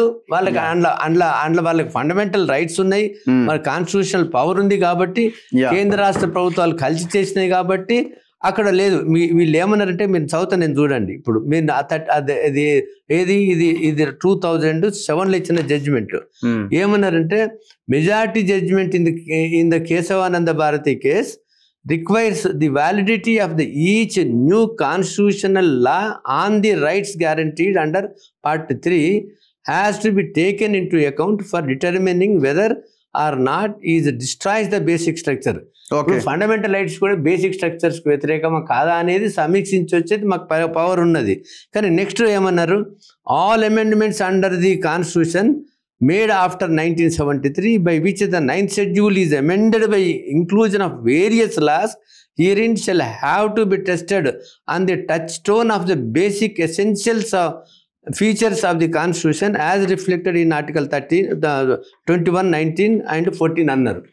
మా జనహిత అభియాన్ కేసులో ఏమన్నారంటే ఇది సోషల్ జస్టిస్, ఇది అగెన్స్ట్ ఫండమెంటల్ రైట్స్ కాదు, అగెన్స్ట్ బేసిక్ స్ట్రక్చర్ కాదు, అగెన్స్ట్ కాదని ఆల్రెడీ వారు సవర్ణుల దాంట్లో వాళ్ళే చెప్పుకున్నారు. చీఫ్ జస్టిస్ బండారి మా ఫేవర్లు చెప్పిండేది చెల్లదని, ముగ్గురు జడ్జిలు జూనియర్ జడ్జిలు వాళ్ళ ఫేవర్లు చెప్పిండ్రు. కాబట్టి అది కాన్స్టిట్యూషన్ బెంచ్ జడ్జిమెంట్, మాకు ఆల్రెడీ ప్రొటెక్షన్ వచ్చినట్లే. కాబట్టి ఎవరు సమీక్షించడం దీన్ని. ఇన్ని క్వశ్చన్స్ ఇంకా రఘు గారు ఇప్పుడు సమీక్షించవచ్చు అన్న మాట చర్చలోకే రావద్దు సార్. ఎందుకంటే 9th షెడ్యూల్ అనేది మాకు దైవ శాసనం ప్రస్తుతం మా పరిస్థితికి తగ్గట్టుగా అది 9th షెడ్యూల్ దైవ శాసనం అంటే దేవుడి శాసనంతో సమానం. మాకు ఇప్పుడు 9th షెడ్యూల్ 270 పైన చట్టాలు వజ్రపు కవచం లాగా 9th షెడ్యూల్ అనే వజ్రపు కవచంలో పొదగబడి ఉన్నాయి. అంత సెక్యూరిటీ. సమీక్షించవచ్చు అన్న మాట చర్చ దేనికి అసలు? చాలా మంది ఆ వంక పట్టుకొని మాట్లాడుతున్నారు. అంటే అట్లా కూడా ప్రతిదాన్ని సమీక్షించవచ్చు కదా. ఇప్పుడు సుప్రీంకోర్టులో ఏ కోర్టులో పిటిషన్ వేయగానే ఏది చెల్లదు అదిగా సార్, రాజ్యాంగాన్ని కూడా చర్చించవచ్చు, సమీక్షించవచ్చు కదా. ఇప్పుడు మీరు ఒక మినర్వా మిల్ కేసు గురించి అడిగారు. యాక్చువల్లీ మినర్వా మిల్ కేసుకు దాంట్లో ఏమన్నారంటే రాజ్యాంగంలోని మౌలిక సూత్రాలు, బేసిక్ ప్రిన్సిపల్స్ ఎక్కువ డిఫైన్ చేసి 42nd అమెండ్మెంట్ ద్వారా అప్పుడున్నటువంటి ఇందిరాగాంధీ గారు ఇష్టమైన రీతిలో రాజ్యాంగాన్ని సవరిస్తే మీకు ఆ చట్టాలని సవరించే అధికారం లేదు అని చెప్పి 42nd అమెండ్మెంట్ ను సెటిసైడ్ చేసిన మినర్వా మిల్ కేసులో. అందులో రిజర్వేషన్ ఇష్యూస్ నాకున్నట్టయితే ఐడియా లేదు, అది సార్ కూడా ఐడియా ఉంది. సో అది జరిగింది. సో ఇక్కడ ఇప్పుడు మన డిస్కషన్ లో సార్ అంత ఎలాబొరేట్ గా చెప్పిండు 9th షెడ్యూల్ ప్రొటెక్షన్. సో మనకు ఉన్న రాష్ట్రాలకున్న ఏకైక మార్గం 9th షెడ్యూల్ అని మనం చెప్పక తప్పదు. భారతదేశం మొత్తం చేయాలంటే వేరే ప్రొవిజన్స్ ఉంటాయి. ఇప్పుడు పాయింట్ ఒక్క దగ్గర క్లారిటీ, 31C కింద పంపడం అనేది రైట్. రాష్ట్ర ప్రభుత్వం కరెక్ట్ గా దానికి అక్కడ ఆమోదం తెలిపి 9th షెడ్యూల్ లో పెడితే అయిపోతుంది. సో దీనికి పొలిటికల్ విల్ పవర్ ఉండాలి. సో అది ఆటోమేటిక్ గా అయిపోతుంది. మీలాంటి వాళ్ళు కొట్లాడాలి. అపోజిషన్ వాళ్ళు చట్టం తెలియదు, ఏం తెలియకుండా ఇప్పుడు 31C కింద కాంగ్రెస్ తప్పు పట్టడం తప్పు చానది. మనం ఎక్కడ రైట్ చేసిందో రాష్ట్ర తప్పు పట్టాల్సిన దగ్గర తప్పు పట్టాలి, ఒత్తిడి తేవాల్సిన దగ్గర ఒత్తిడి తేవాలి. అండ్ ఇంకొకటి, అసలు రాష్ట్ర ప్రభుత్వం పంపిన బిల్లులో సరైన విధానం పాటించలేదు అన్నది ఒకటి. ఇందులో ప్రధానంగా బీసీ క్లాసిఫికేషన్, బీసీ ఉపవర్గీకరణ మనకి విద్యా ఉద్యోగాల్లో ఏబిసి దాంట్లో పెట్టలేదు క్లాసిఫికేషన్, స్థానిక సంస్థలో లేదు. అదే అంటున్నారు, విద్యా ఉద్యోగాల్లో పెట్టలేదు అండ్ లోకల్ బాడీస్ లో కూడా పెట్టలేదు. ఇది చాలా అన్యాయం అని అంటున్నారు. అసలు ఆ బిల్లులో ఏముందన్నది మనం ముందుగా ఫోకస్ చేయాలి. ఆ బిల్లులో ఏమున్నది? తెలంగాణ ప్రభుత్వం ఇచ్చిన క్లాసిఫికేషన్ రహిత చట్టం ఇది. క్లాసిఫికేషన్ బీసీలలో క్లాసిఫికేషన్ లేని చట్టాలు తయారు చేసింది గవర్నమెంట్. రఘు గారు, ఈ ప్రధానమైన పాయింట్ ని మీరు ఆకాశం అంత హైలైట్ చేసి చూపించాలి. క్లాసిఫికేషన్ రహిత చట్టం ఇది. విద్యలో లేదు, ఉద్యోగాలు లేదు, స్థానిక సంస్థలో లేదు. ఇంతకన్నా బ్లండర్ మిస్టేక్ గవర్నమెంట్ నుంచి ఏదైనా ఉంటుందా? అంటే విద్యా ఉద్యోగాలు ఉన్నదాన్ని కూడా అందులో పెట్టి అసలు ఉన్నదాన్ని లేదు. ఇక్కడ కరెక్ట్, వీటనేది 100% రైట్. చట్టం బిల్లులో పెట్టారు, ఇది చట్టం కాలేదు, ఓన్లీ బిల్లు. సో ఈ బిల్లులో సెక్షన్ 5(2) ఏం రాసిండంటే, the reservation referred in subsection 1 shall in respect of the person belonging to the backward classes, scheduled caste, scheduled tribes be high year under. Backward class లో 42%, షెడ్యూల్డ్ కాస్ట్ 15%, షెడ్యూల్డ్ ట్రైబ్ 10%. ఒకసారి screen లో చూపించండి. ఇది రాశారు. So ఇక్కడ మళ్ళీ మనకి ఎక్కడ కూడా explanation for the purposes of this act services under the state includes the services under the, ఇది కాదు ఇక్కడ కదా సార్, బ్యాక్వర్డ్ క్లాసెస్ 42%. ఇక్కడ నుంచి అక్కడ ఉంది. ఇది ఇదేంటిది? ఈ పైదేమో ఇక్కడ ఇక్కడ చదువుదాం. బ్యాక్వర్డ్ క్లాసెస్ 42%, షెడ్యూల్డ్ క్యాస్ట్ అంటే SC 15%, scheduled tribe ST 10%. Correct. ఇందులో క్లాసిఫికేషన్ అనేది బిల్లులో చేయలేరు వాళ్ళు. అప్పుడు చాలా నష్టం కదా సార్. బీసీలు అన్ని వందల కులాలలో ఏదైనా 1-6 కులం మొత్తం రాజకీయంగా, విద్యాపరంగా, ఉద్యోగపరంగా 1-2 కులాలు మొత్తం ఆక్యుపై చేస్తే 100 కులాలు బాధిత సమాజంగా మారిపోతుంది కదా. ఇంతకన్నా తీవ్ర అన్జస్టిస్ ఉంటుంది అసలు దేశంలో. ఇది వెరీ కేర్ఫుల్ గా భయంతో చేయాల్సిన క్లాసిఫికేషన్ వదిలేసి పారేసింది గవర్నమెంట్. సారు జస్టిస్ గారు క్లాసిఫికేషన్ ప్రపోజ్ చేసిండు, అది లేదు. మీరు ఆనాడు మీరు ఈ క్లాసిఫికేషన్ లో మీరు ఆనాడు జడ్జిగా ఉన్నారు లేదండి? అసలు గవర్నమెంట్ డ్రాఫ్ట్ బిల్ ఇచ్చారు సార్. మీరు ఇచ్చిన బిల్లు ప్రకారమే కదా అక్కడ పెట్టింది. నేను ఇచ్చిన బిల్లు ప్రకారము నేను క్లాసిఫికేషన్ చేసిన.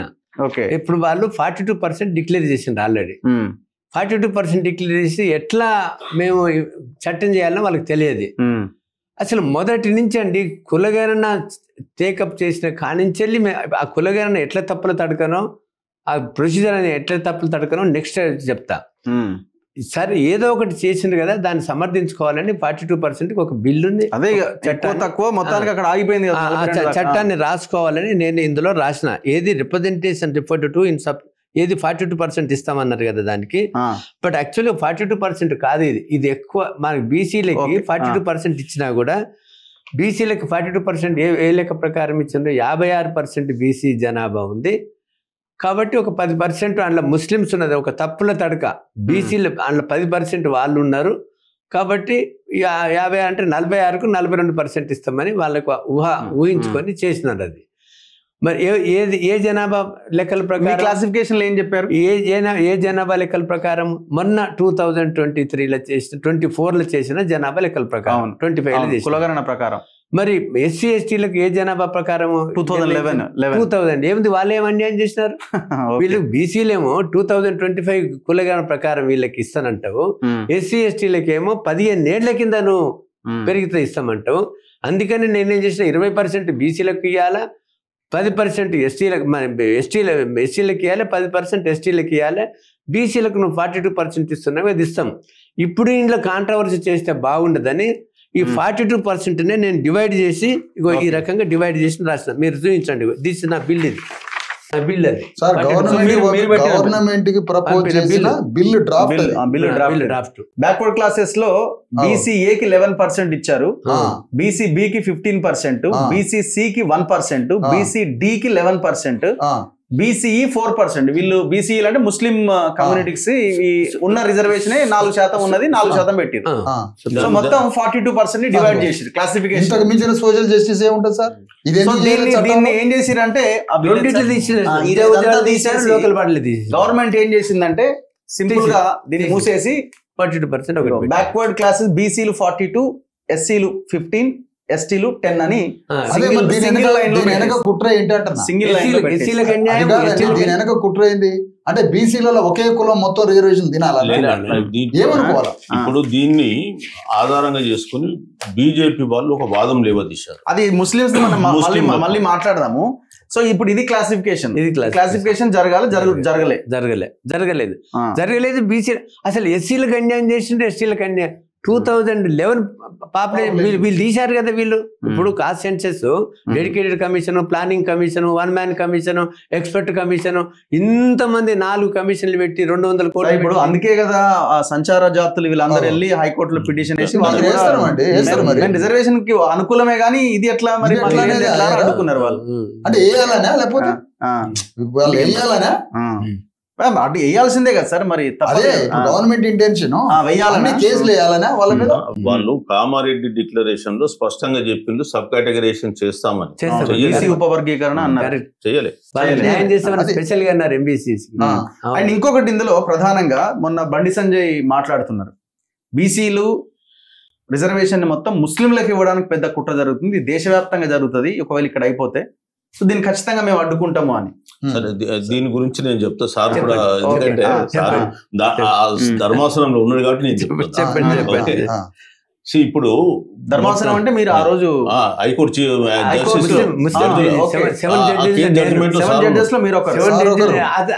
ఆ కేసు ఫస్ట్ ఇద్దరి దగ్గరికి వచ్చింది.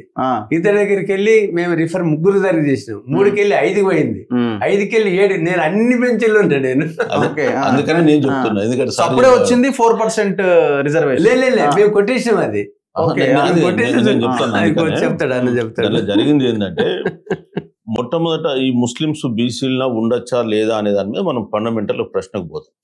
1970లో అనంతరామన్ కమిషన్ రిపోర్ట్ ఇచ్చినప్పుడే ముస్లింలో బీసీలలో వచ్చింది 6 కులాలు వచ్చింది. బీసీఏలో మెయితర్ అండ్ ఫకీర్, బీసీబీలో దూదేకుల, పింజారి, నూర్ బాషా, ఇంకోటి ఇచ్చారు 4. సో బీసీబీలో సీరియల్ నెంబరు 5 అనుకుంటుంది, ఇక్కడ సీరియల్ నెంబర్ వేరే ఉన్నాయి. అప్పుడు వాళ్ళ మొత్తం జనాభా కూడా తీసుకుంటే 6-7 లక్షల కంటే లేదు. తెలంగాణ వచ్చిన తర్వాత కూడా మనకు ఫకీర్ అనే పదం ఇక్కడ లేదు, మెహతర్ ఉంది, తర్వాత బీసీబీలో ఉన్నాయి. తర్వాత 2007లో వైఎస్ రాజశేఖర్ రెడ్డి గారు ఈ ముస్లిం రిజర్వేషన్ యాక్ట్ అని ఒకటి తీసుకొచ్చి 14 బీసీ కులాలను బీసీఈలో కలిపి 4% రిజర్వేషన్ వాళ్ళకి ఇచ్చాడు. దీన్ని ఏం చేశారంటే హైకోర్టులో కొందరు ఛాలెంజ్ చేశారు. హైకోర్టులో ఛాలెంజ్ చేసేస్తే 2010లో హైకోర్టు ఏం చేసిందంటే ఇది మతపరంగా సరే ఏదో విధంగా రిజర్వేషన్లు ఉన్నాయని చెప్పేసి మొత్తం కొట్టేసింది. కొట్టేసిన తర్వాత 2010లో మళ్ళీ సుప్రీంకోర్టుకి వెళ్ళారు. సుప్రీంకోర్టులో వెళ్తే అప్పుడు సుప్రీంకోర్టు ఏమన్నదంటే హైకోర్టు ఆర్డర్ను ఏం స్టే ఇవ్వాలి, హైకోర్టు ఆర్డర్ను కొట్టు కూడా వేయలేదు, కానీ 4% మీరు ఏదైతే రిజర్వేషన్ ఇచ్చినారో అది కంటిన్యూ చేయండి అంది. రాజశేఖర రెడ్డి హయాంలో ఇచ్చిందాన్ని 2010 డిసెంబర్ 7 రోజు ఇచ్చిన జడ్జిమెంట్ ఇది. 2010 డిసెంబర్ 7. సో మీరు ఈ 4% కంటిన్యూ చేయండి అన్నారు till the matter is finally decided. కాబట్టి ఇప్పటి వరకు ఫైనల్ గా డిసైడ్ కాలే. అందుకే సార్ కూడా ఏం చేసిండంటే సార్ ఆ రోజు సార్ కొట్టేసిన బెంచ్ లో సార్ మెంబర్ ఎందుకు కొట్టేసిన సో అది సార్ వాళ్ళు కొట్టేసిండ్రు. ఆ కొట్టేసిన తర్వాత సుప్రీంకోర్టు 4% కంటిన్యూ. అందుకే సార్ ఏం చేసిండు, తను రాసిన డ్రాఫ్ట్ బిల్లులో కూడా ముస్లిమ్స్ కు 4%. ఇప్పుడు వీళ్ళు ఎవరన్నా 10% అంటే పొరపాటున కూడా ఇవ్వడానికి వీల్లేదు, ఎందుకంటే మళ్ళీ ఇమీడియట్ గా హైకోర్టు కొట్టేస్తుంది. సుప్రీంకోర్టు ఆల్రెడీ 4% పెండింగ్ ఉంది కాబట్టి 4% పెంచడానికి వీల్లేదు. ఇది చాలా మంది ప్రజలను ఏంటంటే మిస్గైడ్ చేస్తుంది. ఇప్పుడు బీసీఏలో బీలో ఉన్న కులాల జనాభా తీసుకుంటే కూడా 5 లక్షలు లేదు అంటే వాళ్ళు హార్డ్లీ తెలంగాణలో 4 కోట్ల జనాభా అనుకుంటే ఒక 1.3% 1.4% ఉంటారు. వీళ్ళు 10% రిజర్వేషన్ ఉందని వాళ్ళకి ఎట్లా అంటారండి? ఏ బేసిస్ మీద 10 వాళ్ళకే పోతున్నది ఇది ప్రజలను తప్పుతో పట్టించడం, మభ్యం పెట్టడం. సో ఇది కరెక్ట్ కాదని మేము పదే నేను చెప్తున్నాం చాలా దగ్గర కూడా. సో ఇప్పుడు కూడా మళ్ళీ ఒకసారి క్లారిఫై చేస్తాం. వాళ్ళకి ఇచ్చిన శాతం 4%. 4% మించి వాళ్ళకు నువ్వు ఏది కల్పించినా ఇమీడియట్ గా బీసీఈ కులాల పైన ఆల్రెడీ సుప్రీంకోర్టులో తాత్కాలికమైనటువంటి ఆర్డర్ మీద కంటిన్యూ అవుతున్నాయి. సుప్రీంకోర్టు హైకోర్టు ఆర్డర్ కూడా కొట్టేలే. గమ్మత్ ఏంటంటే హైకోర్టు ఆర్డర్ పైన వాళ్ళు ఏం మాట చెప్పాలి, సో అది సారు మీరు చెప్పండి. యాక్చువల్గా నేను అప్పుడు అక్కడ ఇట్స్ ఓన్లీ నెంబర్ గేమ్ మా జడ్జిలకు కూడా. నేను చీఫ్ జస్టిస్, మిగతా జడ్జిలు ఉన్నారు. నేను ఆ విషయాలు కొంచెం అంటే నేను నాగరికి అందరి దగ్గర ప్రెషర్ వచ్చింది. అది నాగరి కూడా ప్రెషర్ వచ్చిందంటే మీరు రాజశేఖర రెడ్డి పాపం ఆయన పొలిటికల్ ఇది, వాళ్ళు అయితేనే మేము ఎలక్షన్స్ గెలుస్తాము, మేము కమ్యూనిటీ వాళ్ళు కూడా బీదోళ్ళు ఉన్నారు, బీదోళ్ళు. నేను తెలంగాణ పుట్టిన పల్లెటూరికి వెళ్ళొచ్చిన, నాకు తెలుసు ఎలుగుబంట్లోడు, గుడ్డెలుగులోడు, పక్కీరోడు, తర్వాత ఇంకా వీళ్ళ ఉన్నారు నాకు తెలుసు. కానీ కృష్ణని ఆయన రిపోర్ట్ ఇచ్చాడు. కృష్ణని ఇక్కడ సెక్రటరీ చేసిపోయిండు, నేషనల్ కమిషన్ సెక్రటరీ చేసిండు. ఆ కృష్ణన్ రిపోర్ట్ ఇస్తే ఆ కృష్ణన్ రిపోర్ట్ మొత్తం యాజ్ ఇట్ ఈస్ గా కాపీ కొట్టి దాల సుబ్రహ్మణ్యం రిపోర్ట్ ఇచ్చిండు. దాల సుబ్రహ్మణ్యం మైండ్ లేదా, ఆయనకు సొంతం ఎంక్వైరీ చేసే శక్తి లేదా?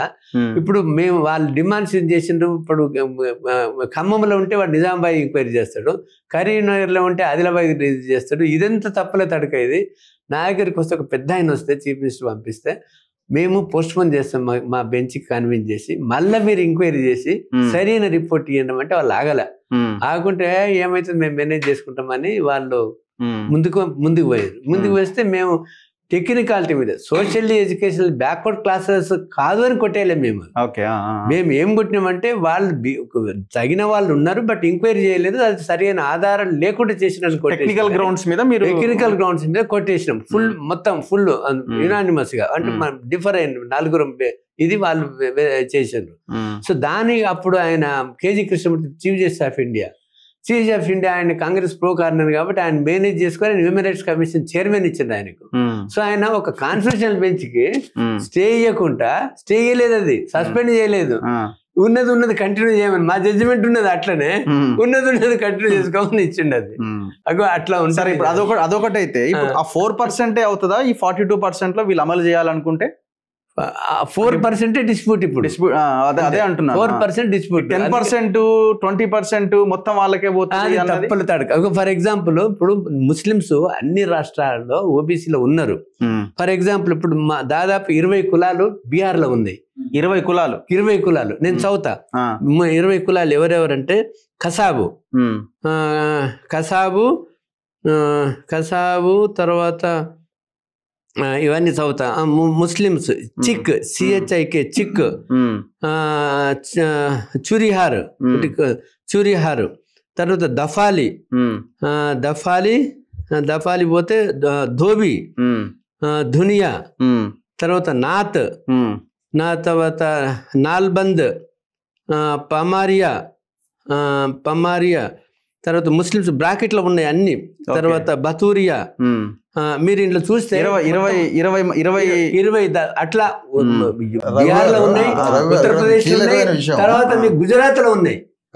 గుజరాత్ లో 10 క్లాసులు నేను చూపిస్తాను. అదొకటి సార్. నేను ఏమంటే ఈడబ్ల్యూఎస్ రిజర్వేషన్లలో కూడా జనరల్ కేటగిరీలో ముస్లిమ్స్ వస్తారా లేదా?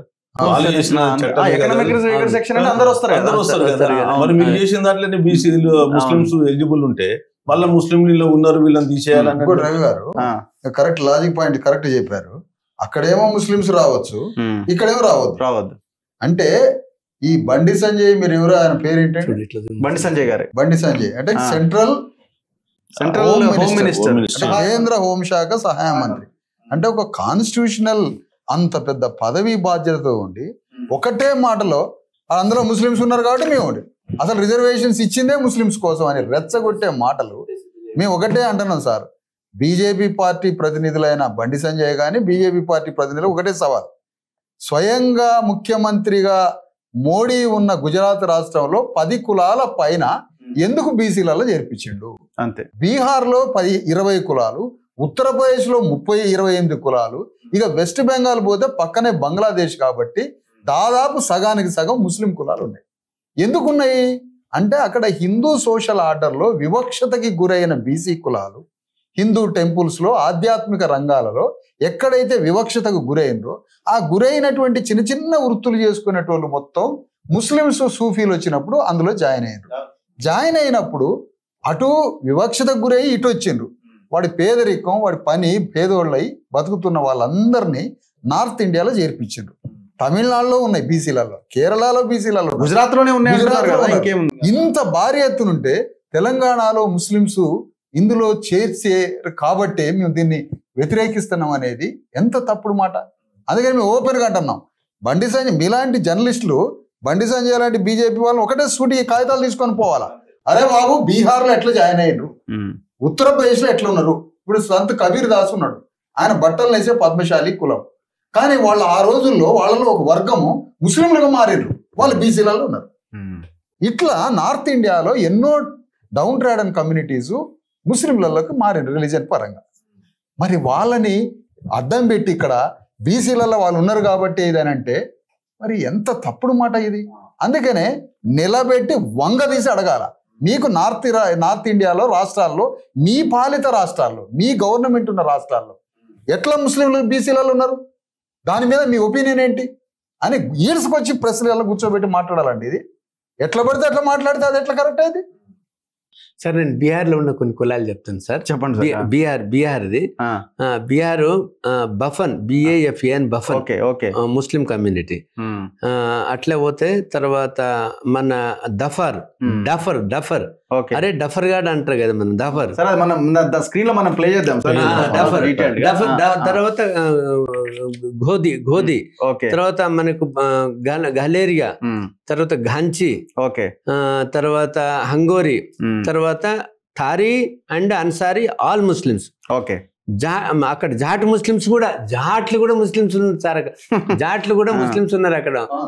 ముస్లిం Jat Muslims, sub caste Jat Muslims, Muslims కూడా ఉన్నారు. తర్వాత మిరాసి, మాచి, దాని తర్వాత మాసి, మక్రాని, మత్వా, కురేషి, తర్వాత మైనా, ఇవన్నీ గుజరాత్ లో. అధికారం వాళ్ళే ఉంది కదా, ఇప్పుడు ఎలక్షన్ మేనిఫెస్టోలో పెట్టాలి మరి వాళ్ళు. డజన్ కాస్ట్లు ఉన్నాయి బీహార్. నరేంద్ర మోడీ గారు గుజరాత్ సీఎం గా ఉన్నప్పుడు కూడా 3 కులాల ముస్లిం కులాలను ఓబీసీలో కలిపింది ఆయననే. ఆయన ఓపెన్ ఇంటర్వ్యూలోనే అట్లాంటప్పుడు వాళ్ళని ఎరగా సాకుగా చూపించి అంటే మోడీకి వ్యతిరేకంగా పనిచేస్తాడు బండి సంజయ్. ఇప్పుడు టెక్నికల్ అంశాలు అయిపోయినట్టేనా? ఇప్పుడు నా పాయింట్, ఈ జీవో అన్న దాని మీద డిస్కషన్ అవసరమా? ఇప్పుడు 285A పంచాయతీరాజ్ చట్టం 2018, అసలు గవర్నర్ అసెంట్ లేదు, వీటన్నిటి మీద డిస్కషన్ అవసరం అంటారా? చట్టం కాంది ఇవన్నీ పనికిరావని మీరు ముందు నుంచి చెప్తున్నారు. 285 అమెండ్ చేసినా చెల్లది, గవర్నర్ ఆయనకి ఎసెంట్ ఇచ్చినా చెల్లది. ఇప్పుడు గవర్నర్ ఇప్పటికిప్పుడు ఫైల్ తీసుకొని సంతకం పెడితే కూడా చెల్లది. మీరు ఇందులో ప్రధానంగా బయటకు వచ్చిన సారాంశాన్ని పట్టుకోండి. మా ముగ్గురు యొక్క ఆలోచన, ప్రతిపాదన, సారాంశం ఏంటి అంటే 9th షెడ్యూల్. దీనికి ఇంకొకటి ఇప్పుడు రేపు 2027లోనో ఏమో కంప్లీట్ చేస్తాం దేశంలో కులగణన అని అంటున్నారు. ఇప్పుడు రాష్ట్రాలు చేసిన కులగణన ఇది ఒక డేటా ఉన్నది వీళ్ళ దగ్గర. సో దాని ప్రకారం 9th షెడ్యూల్ ఇదంతా ప్రాసెస్ నడవాలి. మరి మేము దేశమంతా కులగణన చేసినాం కదా, ఇదే రైట్ డేటా అని అప్పుడు వాళ్ళు ముందుకు వస్తే మరి ఇదేమైపోవాలా? ఇంకొక సంవత్సర కాలమే ఉంది కదా, ఈ కాంట్రాడిక్షన్ కూడా ఉంది కదా. ఇప్పుడు కులగణన it's only data, it's only material. కులగణన మీద సోషల్, ఎడ్యుకేషనల్, లోకల్ బాడీస్, తర్వాత ఎకనామిక్, తర్వాత వెల్ఫేర్ మెజర్స్, విద్య, వైద్యం, ఆరోగ్యం అన్ని ఒక మన దగ్గర మొత్తం టోటల్ గా డేటా ఉంటే దాన్ని బట్టి ఎట్లా అభివృద్ధి మనకు అన్ని కులాలు సమగ్రాభివృద్ధి. అంటే ఒకవేళ వాళ్ళకి చిత్తశుద్ధి మొత్తం దేశవ్యాప్తంగా అమలు చేయాలి. డేటా వస్తే బీజేపీ కూడా ఒక ఇటువంటి ప్రెషర్ పెరిగితే బీజేపీ కూడా దిగొచ్చి చేస్తారని నా యొక్క నమ్మకం.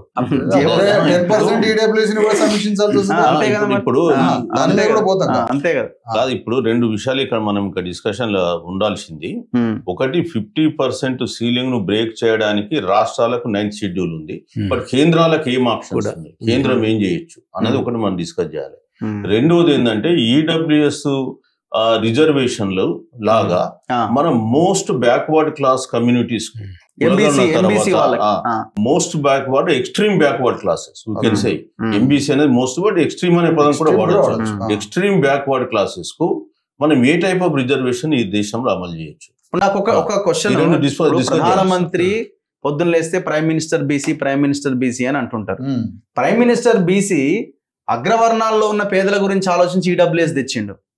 మరి అదే బీసీలో ఉన్న మోస్ట్ బ్యాక్వర్డ్ Yes, కులాలైన తెలీదు. బీసీల కోసం మరి అదే ఈడబ్ల్యూఎస్ లాంటి మీరు అన్నట్టు రాజ్యాంగంలో ఏ విధంగా పెట్టొచ్చు, ఎందుకు పెట్టలేదు? చాలా పర్టినెంట్ క్వశ్చన్. అదే అది చాలా అద్భుతమైన క్వశ్చన్.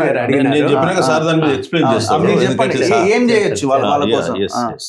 ఇప్పుడు ఈ రాజ్యాంగ ధర్మాసనం ఏదైతే జనహిత వర్సెస్ యూనియన్ ఆఫ్ ఇండియా కేసులో ఒక జడ్జిమెంట్ లో వాళ్ళు ఏం చెప్పినారు, 50% రిజర్వేషన్ అనేది కేవలం ఆర్టికల్ 15 అండ్ 16లో రిజర్వేషన్లు అనుభవించేటువంటి వర్గాలకు వర్తిస్తుంది. సో ఇది మేము సెపరేట్ గా 103వ రాజ్యాంగ సవరణ చేసినాము. 15(6), 16(6)కు ఇది వర్తించదు అని చెప్పినారు వాళ్ళు. సో మేమేమంటున్నామంటే మీరు అట్లాంటి రాజ్యాంగ సవరణనే మా మోస్ట్ ఎక్స్ట్రీమ్ బ్యాక్వర్డ్ క్లాసెస్ కు తయారు చేసి ఓ 15%, 20% వాళ్ళ జనాభా దామాషా ప్రకారం తయారు చేసి మీరు ఒక చట్టం తీసుకురండి, దానికి ప్రొటెక్షన్ ఇవ్వండి. అంతే, ఆటోమేటిక్ గా మాకు 50% సీలింగ్ మాకు కూడా వస్తుంది కదా, అంతే కదా. సో ఈడబ్ల్యూఎస్ లోనేమో నువ్వు అభిప్రాయపడతావు, అది సేమ్ థింగ్ దాన్ని నాకు చట్టబద్ధం చేస్తారు. ఇప్పుడు మేమేం అడుగుతున్నాం, ఎక్స్ట్రీమ్ బ్యాక్వర్డ్ క్యాస్ట్లు అనేది ఉన్నాయి ఇక్కడ. నిజంగా చెప్పాలంటే 75 ఏళ్ళ రాజ్యాంగంలో, రాజ్యాంగ పరిపాలనలో 75 ఏళ్ళు అయిపోయినాయి, 76 సంవత్సరాలు నడుస్తుంది రాజ్యాంగ పాలన. అత్యంత వెనుకబడ్డటువంటి కులాలు, అత్యంత పేదరికంలో మగ్గుతున్న కులాలు ఈ ఎక్స్ట్రీమ్ బ్యాక్వర్డ్ క్లాసెస్ కమ్యూనిటీస్. కాబట్టి వాళ్ళకి న్యాయం జరగకపోతే ఇక సామాజిక న్యాయం గురించి మనం ఏం మాట్లాడతాం?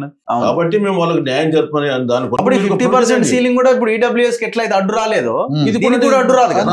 అంతే కదా, అందుకనే అదొకటి మనం చెప్తాం, సార్ కూడా ఎక్స్ప్లెయిన్ చేస్తాడు. చెప్పండి.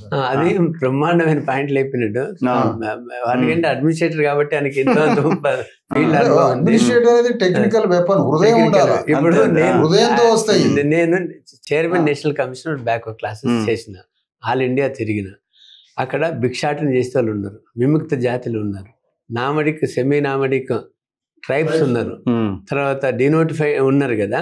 ఇప్పుడు బీసీలల్లా 50% of the nomadic semi nomadic denotified tribes 50% BC list లో ఉన్నారు. ఓకే, ఇంకా మిగతా 50% ఎస్సీ ఎస్టీలలో ఉన్నారు. ఇప్పుడు భిక్షాటన చేస్తాడు తెల్లవాడా. ఇప్పుడు మనకు ఈడబ్ల్యూఎస్కి ఏమి ఎంక్వైరీ లేదు, ఏం లేదు. అది భిక్షాటన చేస్తాడు తెల్లదా. మన దగ్గర ఇవి సిక్కిల్ గారని ఇప్పుడు కొడవన్లు గొడ్డలు గంగిరెద్దులు తీసుకొని సంచార జాతులు ఉంటారు కదా, వాళ్ళకి తెలియదా? కనీసం సంచార జాతులను మీరు ఐడెంటిఫై చేసినారు కదా, వాళ్ళకి జనాభా ప్రాతిపదిక మీద ఎస్సీ ఎస్టీలతోటి నాకు రిజర్వేషన్స్ ఇవ్వాలని నేను రికమెండ్ చేసిన. సంచార జాతులు ఎస్సీ ఎస్టీల కులాల కన్నా ఇంత న్యాయం జరుగుతుంది, కానీ ఈ సంచార జాతులు బీసీలు ఉన్న వాళ్ళ దాంట్లో ఏమి ఒక్క న్యాయపరచుకుంటూ పొందలేదు. వాళ్ళకి ఎస్సీ ఎస్సీ లాగా రిజర్వేషన్స్ ఇవ్వాలని నేను చేసిన. సోదరులు చిరంజీవులు గారు ఏమన్నారు, ఇప్పుడు లోకల్ బాడీస్ లో అన్న కనీసం లోకల్ బాడీస్ లో వాళ్ళు ఎంత జనాభా ఉందో ఉన్న పొలంగా 10% వాళ్ళకి ఇవ్వచ్చు కదా, చిత్తశుద్ధి ఉంటే గవర్నమెంట్. ఇప్పుడు రాజ్యాంగ సవరణ ఈ రకంగా చేయొచ్చు అంటే యాడ్ చేస్తే అద్భుతంగా ఉంటది. రెండోది, ఒకవేళ దేశవ్యాప్తంగా చేస్తే నేను అదే 2 ఆప్షన్స్ ఉన్నాయని తర్వాత సార్ ఎక్స్ప్లెయిన్ చేస్తాను. ఒకటి 15 అంటే ఇప్పుడు మనకు ఎక్స్ట్రీమ్ బ్యాక్వర్డ్ క్లాసెస్ కు మనం ఈ పద్ధతిలో ఈడబ్ల్యూఎస్ మోడల్లో చేయొచ్చు. ఒకటి దేశవ్యాప్తంగా కూడా మనం చేయాలనుకుంటే ఆర్టికల్ 16(4)లో ఏమన్నామంటే ఎడకొసి అంటే సరి అయినటువంటి రిప్రజెంటేషన్ లేకపోతే మీరు ఇవ్వచ్చు రిజర్వేషన్ అనే దాన్ని ఇందిరా సహాని కేసులో, అంతకుముందు MB Balaji versus state of Mysore కేసులో 50% సీలింగ్ పెట్టింది. సో ఇప్పుడు మనం ఏమంటున్నామంటే ఆ ఎడకొసి పదాన్ని మీరు ఎమెండ్ చేయండి, చేసేసి states can make representation more than 50% wear ever there is a quantifiable empirical data available. రాష్ట్రాలకు ఇచ్చేయండి, దాన్ని మార్చండి. ఆటోమేటిక్గా రాష్ట్రాలు ఎవడు ఇష్టం ఉంటే వాడు చేసుకుంటాడు. ఏమన్నా రాజ్యాంగం ఏమన్నా మనము మార్చలేనటువంటి గ్రంథం కాదు కదా.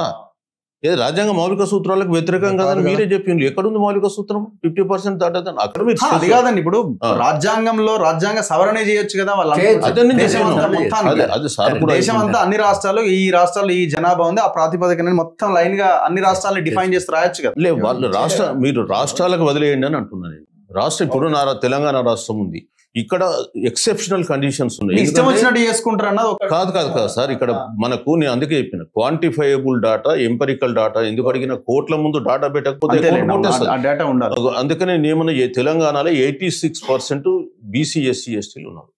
This is exceptional circumstances. Sir అన్ని ఏంటంటే నువ్వు కాన్స్టిట్యూషనల్ ప్రొవిజన్ ఎట్లయితే 10% ఇచ్చుకోవచ్చు అని అన్నాడో ఈడబ్ల్యూఎస్ కి, అట్లనే ఒక కాన్స్టిట్యూషన్ ప్రొవిజన్ చేయి, మేము రాష్ట్రాలు చేసుకుంటాం, మాకు కాన్స్టిట్యూషన్ లో ప్రొవిజన్ కల్పించని సో ఈ అంటున్నాడు. టెక్నికల్ అంశాల మీద క్లారిటీ వచ్చినట్టే అని నేను అనుకుంటున్నాను. అన్నింటి దాని బేస్ తోటే నిన్న జస్టిస్ ఈశ్వరయ్య గారి సిగ్నేచర్ తోటి, చిరంజీవులు గారి సంతకంతో, నా సంతకంతో ముగ్గురం కలిసి ప్రైమ్ మినిస్టర్ కి 9th షెడ్యూల్లో పెట్టమని ఈ ఇష్యూ మొత్తం కలిపి లెటర్ రాయడం జరిగింది సార్.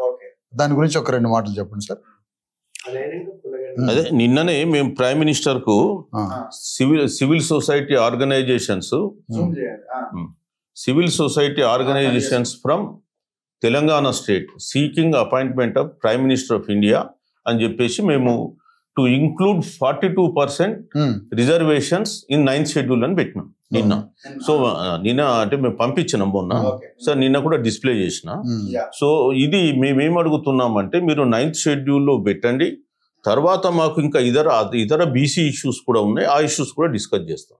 సో ఓకే, కార్యాచరణ ఏంటి అన్న దాని మీద మనం ఒక 10 నిమిషాలు మాట్లాడి మనం కంక్లూడ్ చేసేద్దాం. సో ఏంటి కార్యాచరణ ఏంటి? 3 బ్యాచ్ల కింద డివైడ్ అయినాయి. మీద ఒక బ్యాచ్ అయింది, అవతల ఇంకొక జేఏసీ ఇంకొక బ్యాచ్ అయింది, ఇంకొక బ్యాచ్ అయింది. మరి ఏ బ్యాచ్ మీద ప్రజలకు విశ్వాసం ఉన్నది, ఏ బ్యాచ్ ని ముందుకు తీసుకొని వెళ్ళాలి, అసలు మీరేం చేయబోతున్నారు? అట్లా కాదు సార్, ఇప్పుడు బ్యాచ్లు కాదు కదా అర్థం. సమాజంలో ఒక సమస్య ఉత్పన్నమైనప్పుడు అనేక గొంతుకలు వస్తాయి, అనేక వేదికలు వస్తాయి. దాని పట్ల పట్టుసడలని నిజాయితీతో, హానెస్ట్గా, కమిట్మెంట్తో ఎవరు పనిచేస్తే ఆ క్యారెక్టర్ నిలబడుతుంది సమాజంలో. దట్ ఈస్ ట్రూ, అది హిస్టరీ. అంతే 100 ఉద్యమాలు రానివ్వండి, 1000 ఉద్యమాలు రానివ్వండి, దాని మీద నికార్సుగా నిలబడి అన్కాంప్రమైజ్డ్గా లాస్ట్ డెస్టినీ పాయింట్ దాకా జర్నీ చేస్తున్నామా లేదా అనేది ప్రామాణికం. ఒకటే మూమెంట్, ఒకటే వేదిక అవకాశం ఉండదా? శత్రు వైరుధ్యాలు కాదు కదా ఇది. ఒక్కొక్కళ్ళది ఒక్కొక్క ఫార్మేట్, ఒక్కొక్క పద్ధతి.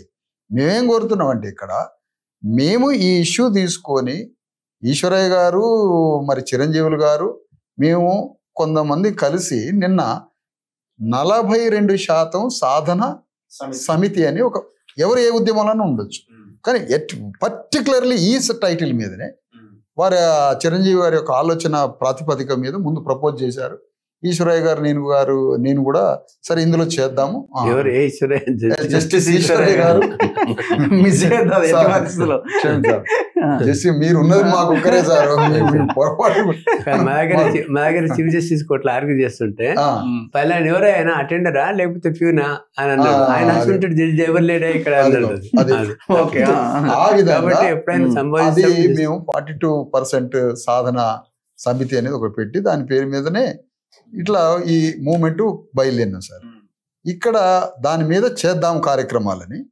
ఎందుకంటే రేపు సారు మేమందరం నేను నిర్ణయించుకున్నది రేపు పండగ వెళ్ళిన తర్వాత 23వ సార్ 24న ఒక మహా ప్రొటెస్ట్, ఒక పెద్ద ధర్నా చేసి ఆ ధర్నా నుంచి ఇంకా నెక్స్ట్ స్టెప్ ప్రభుత్వం మీద ఏ భారీ స్థాయిలో అది దీక్ష, నిరసన, మరొక రూపం, అనేక రూపాల్లో ఇప్పుడు మీ ముందు సాంకేతికంగా ఎంతో కొంత ఎక్స్పీరియన్స్ ఉన్నది. ఇందులో నిష్ణాతులైన జస్టిస్ ఈశ్వరయ్య గారు, అడ్మినిస్ట్రేషన్లో చిరంజీవి గారు ఉన్నారు, ఉద్యమ కోణంలో మేము అందరం ఉన్నాం. కాబట్టి మేము 9th షెడ్యూల్ అనే టార్గెట్ పెట్టి ఆ 9th షెడ్యూల్లో ఈ రిజర్వేషన్స్ని ఆ వజ్రపు కవచంలో పెట్టడానికి కేంద్ర రాష్ట్ర ప్రభుత్వాల మీద భారీ పోరాటాలకి, నిరసనలకి తగ్గ ఒక కార్యాచరణని సిద్ధం చేయబోతున్నాం. దాంట్లో మొట్టమొదటి అడుగుగా మరి ఇందిరా పార్క్ దగ్గర అనేక ఆర్గనైజేషన్స్, అనేక మిత్రులు, బృందాలు అందరం కలిసి పెద్ద మనుషులు ఇద్దరిని ముందు పెట్టి ఈ ఉద్యమాన్ని చేయాలనుకుంటున్నాం సార్. సో ఈ వేదికలు ఎన్నున్నా అందరి అందరి ఆశయం ఒకటే. కొంతమంది జీవో మీద కూడా మాట్లాడుతున్నారు, కాబట్టి వాటి మీద మీరు వెళ్ళదలుచుకోలే, మీరు ఆ జీవోల మీద వెళ్ళదలుచుకోలేదు. ఓన్లీ 9th షెడ్యూల్ అంతే. మేము మొదటి నుంచి కూడా జీవోల ద్వారా మనకు 42% రిజర్వేషన్ రావడం అసాధ్యమనే విషయాన్ని చెప్పినాం. ఏప్రిల్ 5th రోజు మన విల్సన్ గారు అనేటువంటి ఎంపీ, రాజ్యసభ తమిళనాడు, ఆయన సుప్రీంకోర్టు న్యాయవాది, సుప్రీంకోర్టులో సీనియర్ న్యాయవాది కాకుండా మొన్న రాష్ట్రపతికి, గవర్నర్కు 3 నెలల వ్యవధిలో వాళ్ళ బిల్స్ క్లియర్ చేయాలి లేకపోతే చట్టం అవుతుందనే జడ్జిమెంట్ను సుప్రీంకోర్టు ద్వారా ఇప్పించినటువంటి వ్యక్తి ఆయనని. దాంట్లో ప్రధానంగా ఆయననే అంటే అట్లాంటి రాజ్యాంగ ఎక్స్పర్ట్ని తీసుకొచ్చినాం. ఈశ్వరయ్య గారు వారితో మాట్లాడితే వారు ఇక్కడికి వచ్చిండ్రు. సో ఇక్కడ ఆయన కూడా చెప్పిండు 9th షెడ్యూల్ తప్ప ఇంకో మార్గం లేదు. తమిళనాడులో మేము ఇచ్చేసినాం, మీ రాష్ట్రానికి సంబంధించి 9th షెడ్యూల్ మాత్రమే దీనికి. ఇది ప్రొసీజర్ కూడా ఆయన బిల్స్ చదివినాడు. Procedure also perfectly right. 31C కింద పంపడమే కరెక్ట్. ఇట్లా ఆర్గ్యుమెంట్ ఇట్లా వస్తుంది కౌంటర్ అని కూడా అడిగితే ఆయన కూడా చెప్పాడు, no they have sent it correctly. So ఎక్కడైతే రాష్ట్ర ప్రభుత్వం కరెక్ట్ గా పోయిందో అది మనం ఒప్పుకోవాల్సిందే. ఇవాళ మేము ఏం చేస్తున్నామంటే, ఇంతకుముందు మన విశారదన్ గారు చెప్పినట్టుగా ప్రజా ఉద్యమాన్ని నిర్మించకపోతే ఇది రాదు. అందుకని మేము ప్రజల దగ్గరికి వెళ్ళాలనుకుంటాం. ఇప్పుడు ప్రజలను మభ్యపెట్టద్దు. నేను జీవోలు ఇస్తే వస్తాయంటే, రేపు జీవోలు ఇస్తే ఏం జరిగిందో మనం మొన్ననే చూసి హైకోర్టులో అడ్డుపడ్డదా లేదా? కోర్టును తప్పు పట్టడం, ఇంకెవరిని తప్పు పడదాం ఎట్లా అండి? మనం పోయే వీళ్ళ తప్పులు పడకుండా వాళ్ళ తప్పులు పడతాయి. ఇప్పుడు మనం పోయేతో కరెక్ట్ ఉంటే ఎవరైనా మనతో వస్తాడు. మేము మొదటి నుంచి 9th షెడ్యూల్ చెప్తున్నాం, ఇప్పుడు 9th షెడ్యూలే చెప్తాం, రేపు కూడా 9th షెడ్యూల్ చెప్తాం, అన్లెస్ రాజ్యాంగం మార్చబడితే తప్ప. సో ఇప్పుడు మనకు ఉన్న ఆప్షన్ అది ఒకటే. లేదా భారతదేశంలో మొత్తం కూడా కూరగణన చేసి మరి బీజేపీ మారిస్తే ఆర్టికల్ 16(4) మార్చండి. మేము అడిగేది అది. అది అయిపోతుంది. రెండు లేదు అనుకుంటే మా ఎంబీసీ కేటగిరీ అండి, అది ఒకటి వేరే అవుతుంది, ఎక్స్ట్రీమ్ బ్యాక్వర్డ్. అది లేనంత వరకు ప్రజలను చైతన్యవంతం చేస్తే తప్ప, రాజకీయ పార్టీలకు ఆ అనివార్యత సృష్టించితే తప్ప వాళ్ళు మాత్రం ఇది కరెక్ట్ గా చేయరు. అంటే అల్టిమేట్ గా పొలిటికల్ పార్టీల ఆలోచన మారాలి. పొలిటికల్ విల్ ఉంటే ఏదైనా సాధ్యం అండి. 10% ఈడబ్ల్యూఎస్ రిజర్వేషన్ పొలిటికల్ విల్ ఉంది కాబట్టి వారం రోజులలో చట్టం చేసి దేశవ్యాప్తంగా అమలు చేసింది. మరి దీనికి పొలిటికల్ విల్ చూడండి. 9th షెడ్యూల్ మీద ఏ పార్టీ మాట్లాడతలేదు. ఎంతసేపు కాంగ్రెస్ ఏం చేసిందని వీళ్ళు మాట్లాడుతున్నారు, మీరేం చేసినని వాళ్ళు మాట్లాడుతున్నారు తప్ప 9th షెడ్యూల్లో పెడితే అవుతుంది, అవును నిజమే, ఆ దిశగా మేము పోరాటం చేస్తాం, చెయ్యాలని అపోజిషన్ పార్టీలు కానీ ఎక్కడ వాళ్ళ స్వాభావిక లక్షణంలోనే యాంటీ రిజర్వేషన్ కదా సార్. బీసీఎస్సీ ఎస్టీలకు రిజర్వేషన్స్ రావాలని వాడు ఎందుకు అనుకుంటాడు? మేము పాలకులు కావాలని ఎందుకు అనుకుంటాడు? మేము ఐఏఎస్ అధికారులం కావాలని వాళ్ళు ఎందుకు అనుకుంటారు? అనుకోరు కదా. వాళ్ళ బ్లడ్, వాళ్ళ స్వభావం, వాళ్ళ లక్షణం వర్ణధర్మాన్ని కాపాడాలి. అణగారిన వర్గాలు పనులు చేసుకుంటూ కూలీలు పని చేసుకుంటూ బజార్లో పడి బతకాలి. ఇదే వాళ్ళ లక్ష్యం. ఈ సందర్భంగా మేము మీ ద్వారా అప్పీల్ చేసేది ఏంటంటే సార్, యాక్చువల్గా రాజ్యాంగంలో ఎస్సీ ఎస్టీలకి ఉన్నటువంటి బలమైన రక్షణ బీసీలకి లేదు. ఎందుకు జరిగింది ఈ సమస్య? నేను బీసీలని ఈ వేదిక ద్వారా మీ ద్వారా అప్పీల్ చేస్తున్నా 2 చేతులతో. ఎందుకు అప్పీల్ చేస్తున్నా, ఇంత ఎందుకు ప్రాధేయపడి మాట్లాడాల్సి వచ్చింది? భారత స్వాతంత్రోద్యమ సమయంలో బీసీ ప్రజలందరినీ ఆనాడు ఉన్నటువంటి గాంధీ, నెహ్రూ స్వాతంత్రోద్యమకారులు, మీకు రిజర్వేషన్స్ సబ్జెక్టు కాదు, మీరు అంబేద్కర్ వైపు పోవాకండి, ముందు భారత స్వాతంత్రం వచ్చిన తర్వాత, మన ఇండియన్ గవర్నమెంట్ ఫామ్ అయిన తర్వాత అప్పుడు మనం ఇవన్నీ మాట్లాడుకుందామని గాంధీ, నెహ్రూలు మధ్య పెడితే ఈ బీసీ ప్రజలంతా అంబేద్కర్ వైపు పోకుండా గాంధీ, నెహ్రూల వెంటబడి స్వాతంత్రోద్యమంలో పాల్గొన్నారు. ఇండియన్ గవర్నమెంట్ ఫామ్ అయింది. ఫామ్ అయిన తర్వాత రిజర్వేషన్ విషయం పక్కన పడేసిండ్రు గాంధీ, నెహ్రూలు. అంబేద్కర్ ఏం గ్రహించిండు? బీసీలందరినీ గాంధీ, నెహ్రూలు ట్రాప్ చేస్తారు, వాళ్ళని రిజర్వేషన్స్ వైపు రానియట్లేదు, ఎటుగూడి వీళ్ళు మోసం చేస్తారని అంబేద్కర్ ముందే గ్రహించి భారత రాజ్యాంగంలో 340 ఆర్టికల్లో బీసీల కోసం, వెనుకబడిన తరగతుల కోసం తమని దర్యాప్తు చేయుటకు, కమిషన్ నియామకం కొరకు, వాళ్ళ స్థితిగతులు, వాళ్ళ జీవితం, వాళ్ళ బ్రతుకు, వాళ్ళ జీవన విధానం, వాళ్ళ విద్య, వాళ్ళ వైద్యం, వాళ్ళ జీవితాన్ని సమీక్షించుకొని వాళ్ళకు కావలసిన రిజర్వేషన్ల చట్టాలని రాజ్యాంగంలో ఎస్సీ ఎస్టీల మాదిరిగా సాధించుకోవడానికి వాళ్ళు ఒక కమిషన్ వేసుకోవచ్చు అని ఆర్టికల్ 340లో కమిషన్ వేసుకునేటువంటి అధికరణన 340లో పెట్టడం జరిగింది డాక్టర్ అంబేద్కర్. ఇది అమలు చేయడం కోసం అంటే ఒకటే మాట సార్, అయిపోయింది. ఈ 340 ఆర్టికల్లు దీని ద్వారా బీసీల రిజర్వేషన్ల కోసం అంబేద్కర్ పార్లమెంటు వేదికగా యుద్ధం చేసి దీన్ని కమిషన్ వేసుకొని బీసీలకు రిజర్వేషన్స్ రావాలని ఈ పోరాడుతుంటే దానికి నెహ్రూ వ్యతిరేకించడం వల్ల అంబేద్కర్ బీసీల కోసం త్యాగం చేసి రిజర్వేషన్స్ లేవు అని నిరసన ప్రకటించి అంబేద్కర్ తన న్యాయశాఖ మంత్రి పదవికి రాజీనామా చేసిండు. తమిళనాడు రాష్ట్రంలో ఈ స్పిరిట్, ఈ నిరసనతోటి అక్కడ పెరియారు టోటల్ తమిళనాడులో ఆల్ రైల్వే ట్రాక్స్ ని బంద్ చేసారు వాళ్ళు. మొత్తం ఇండియన్ రైల్వే క్లోజ్ అయిపోయింది. అక్కడ అందులో కరుణానిధి కూడా పాల్గొన్నాడు, ఎంజీఆర్ పాల్గొన్నాడు, అన్నాదురై పాల్గొన్నారు, మొత్తం పాల్గొని. మీకు అంత కావాలంటే మణిరత్నం తీసిన 2 సినిమాలో ఉంటది ఈ మూమెంట్ అంతా. అంత పెద్ద మూమెంట్ రాబట్టి అక్కడ రిజర్వేషన్స్ కొట్టారు.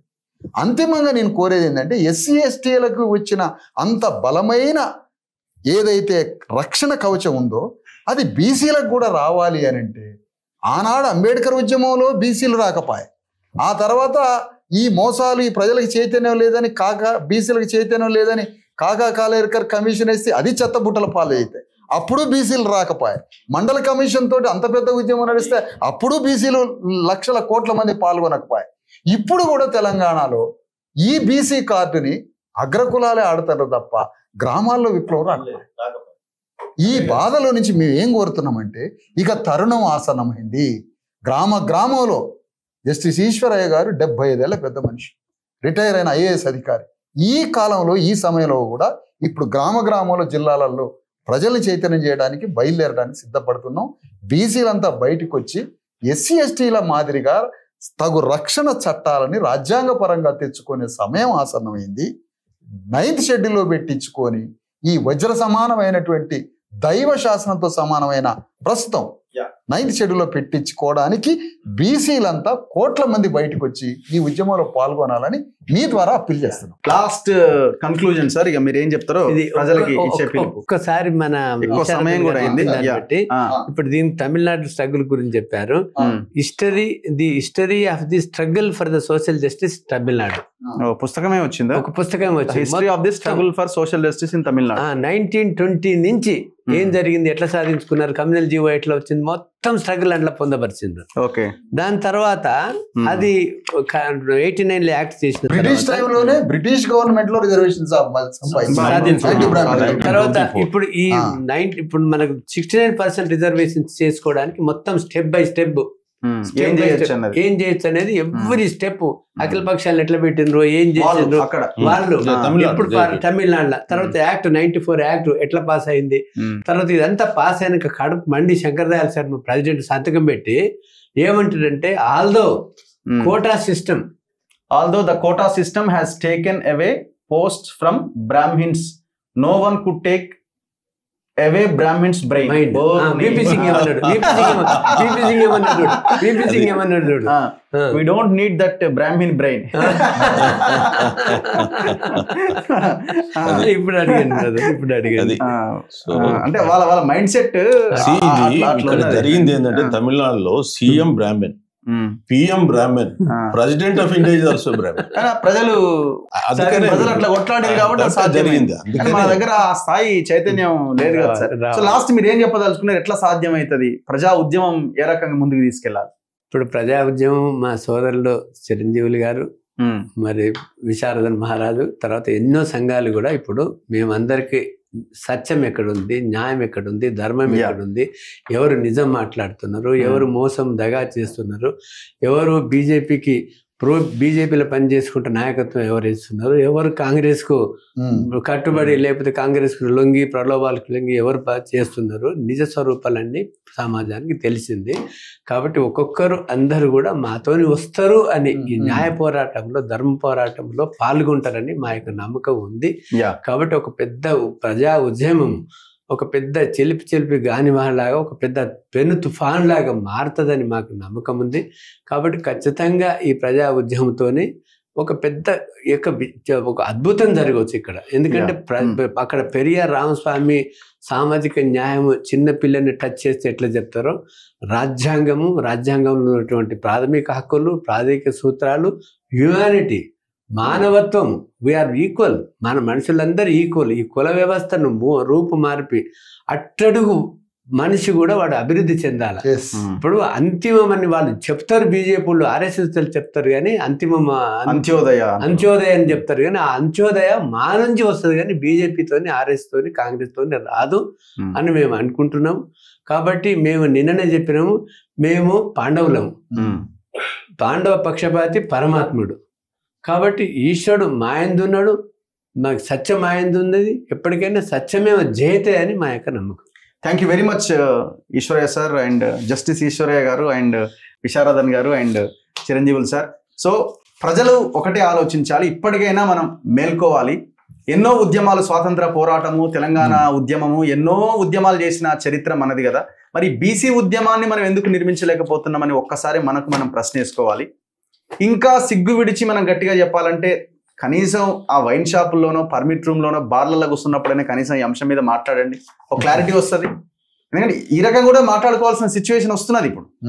ఎందుకంటే గ్రామాల్లో ఆ స్థాయి చైతన్యం ఎందుకు రావట్లేదన్న ప్రశ్న పదే పదే పదే పదే మన అందరి మనసులను తొలుస్తున్నది. ఈడబ్ల్యూఎస్ రిజర్వేషన్ వచ్చినప్పుడు కూడా ఎంత పెద్ద మూమెంట్ రావాలి తెలంగాణలో, ఈ దేశంలో, కానీ ఎక్కడ అందరు ఎవరి ఇళ్లలో వాళ్ళే వండుకున్నారు. అందుకే కనీసం 10 మంది కలిసినప్పుడు ఈ అంశం ఏంది అని డిస్కస్ చేయడం స్టార్ట్ చేయండి, అప్పుడు ఉద్యమం ఆటోమేటిక్గా స్టార్ట్ అవుతుంది. కనీసం తాగుతున్నప్పుడైనా నిజాలు వస్తాయి అంటారు కదా, అప్పుడైనా మాట్లాడుకోండి, కనీసం అప్పుడైనా మాట్లాడుకోండి. వాళ్ళు ఆఫీస్ తాగండి. సో దయచేసి ప్రజలంతా ఏకం కావాల్సిన అవసరం ఉంది.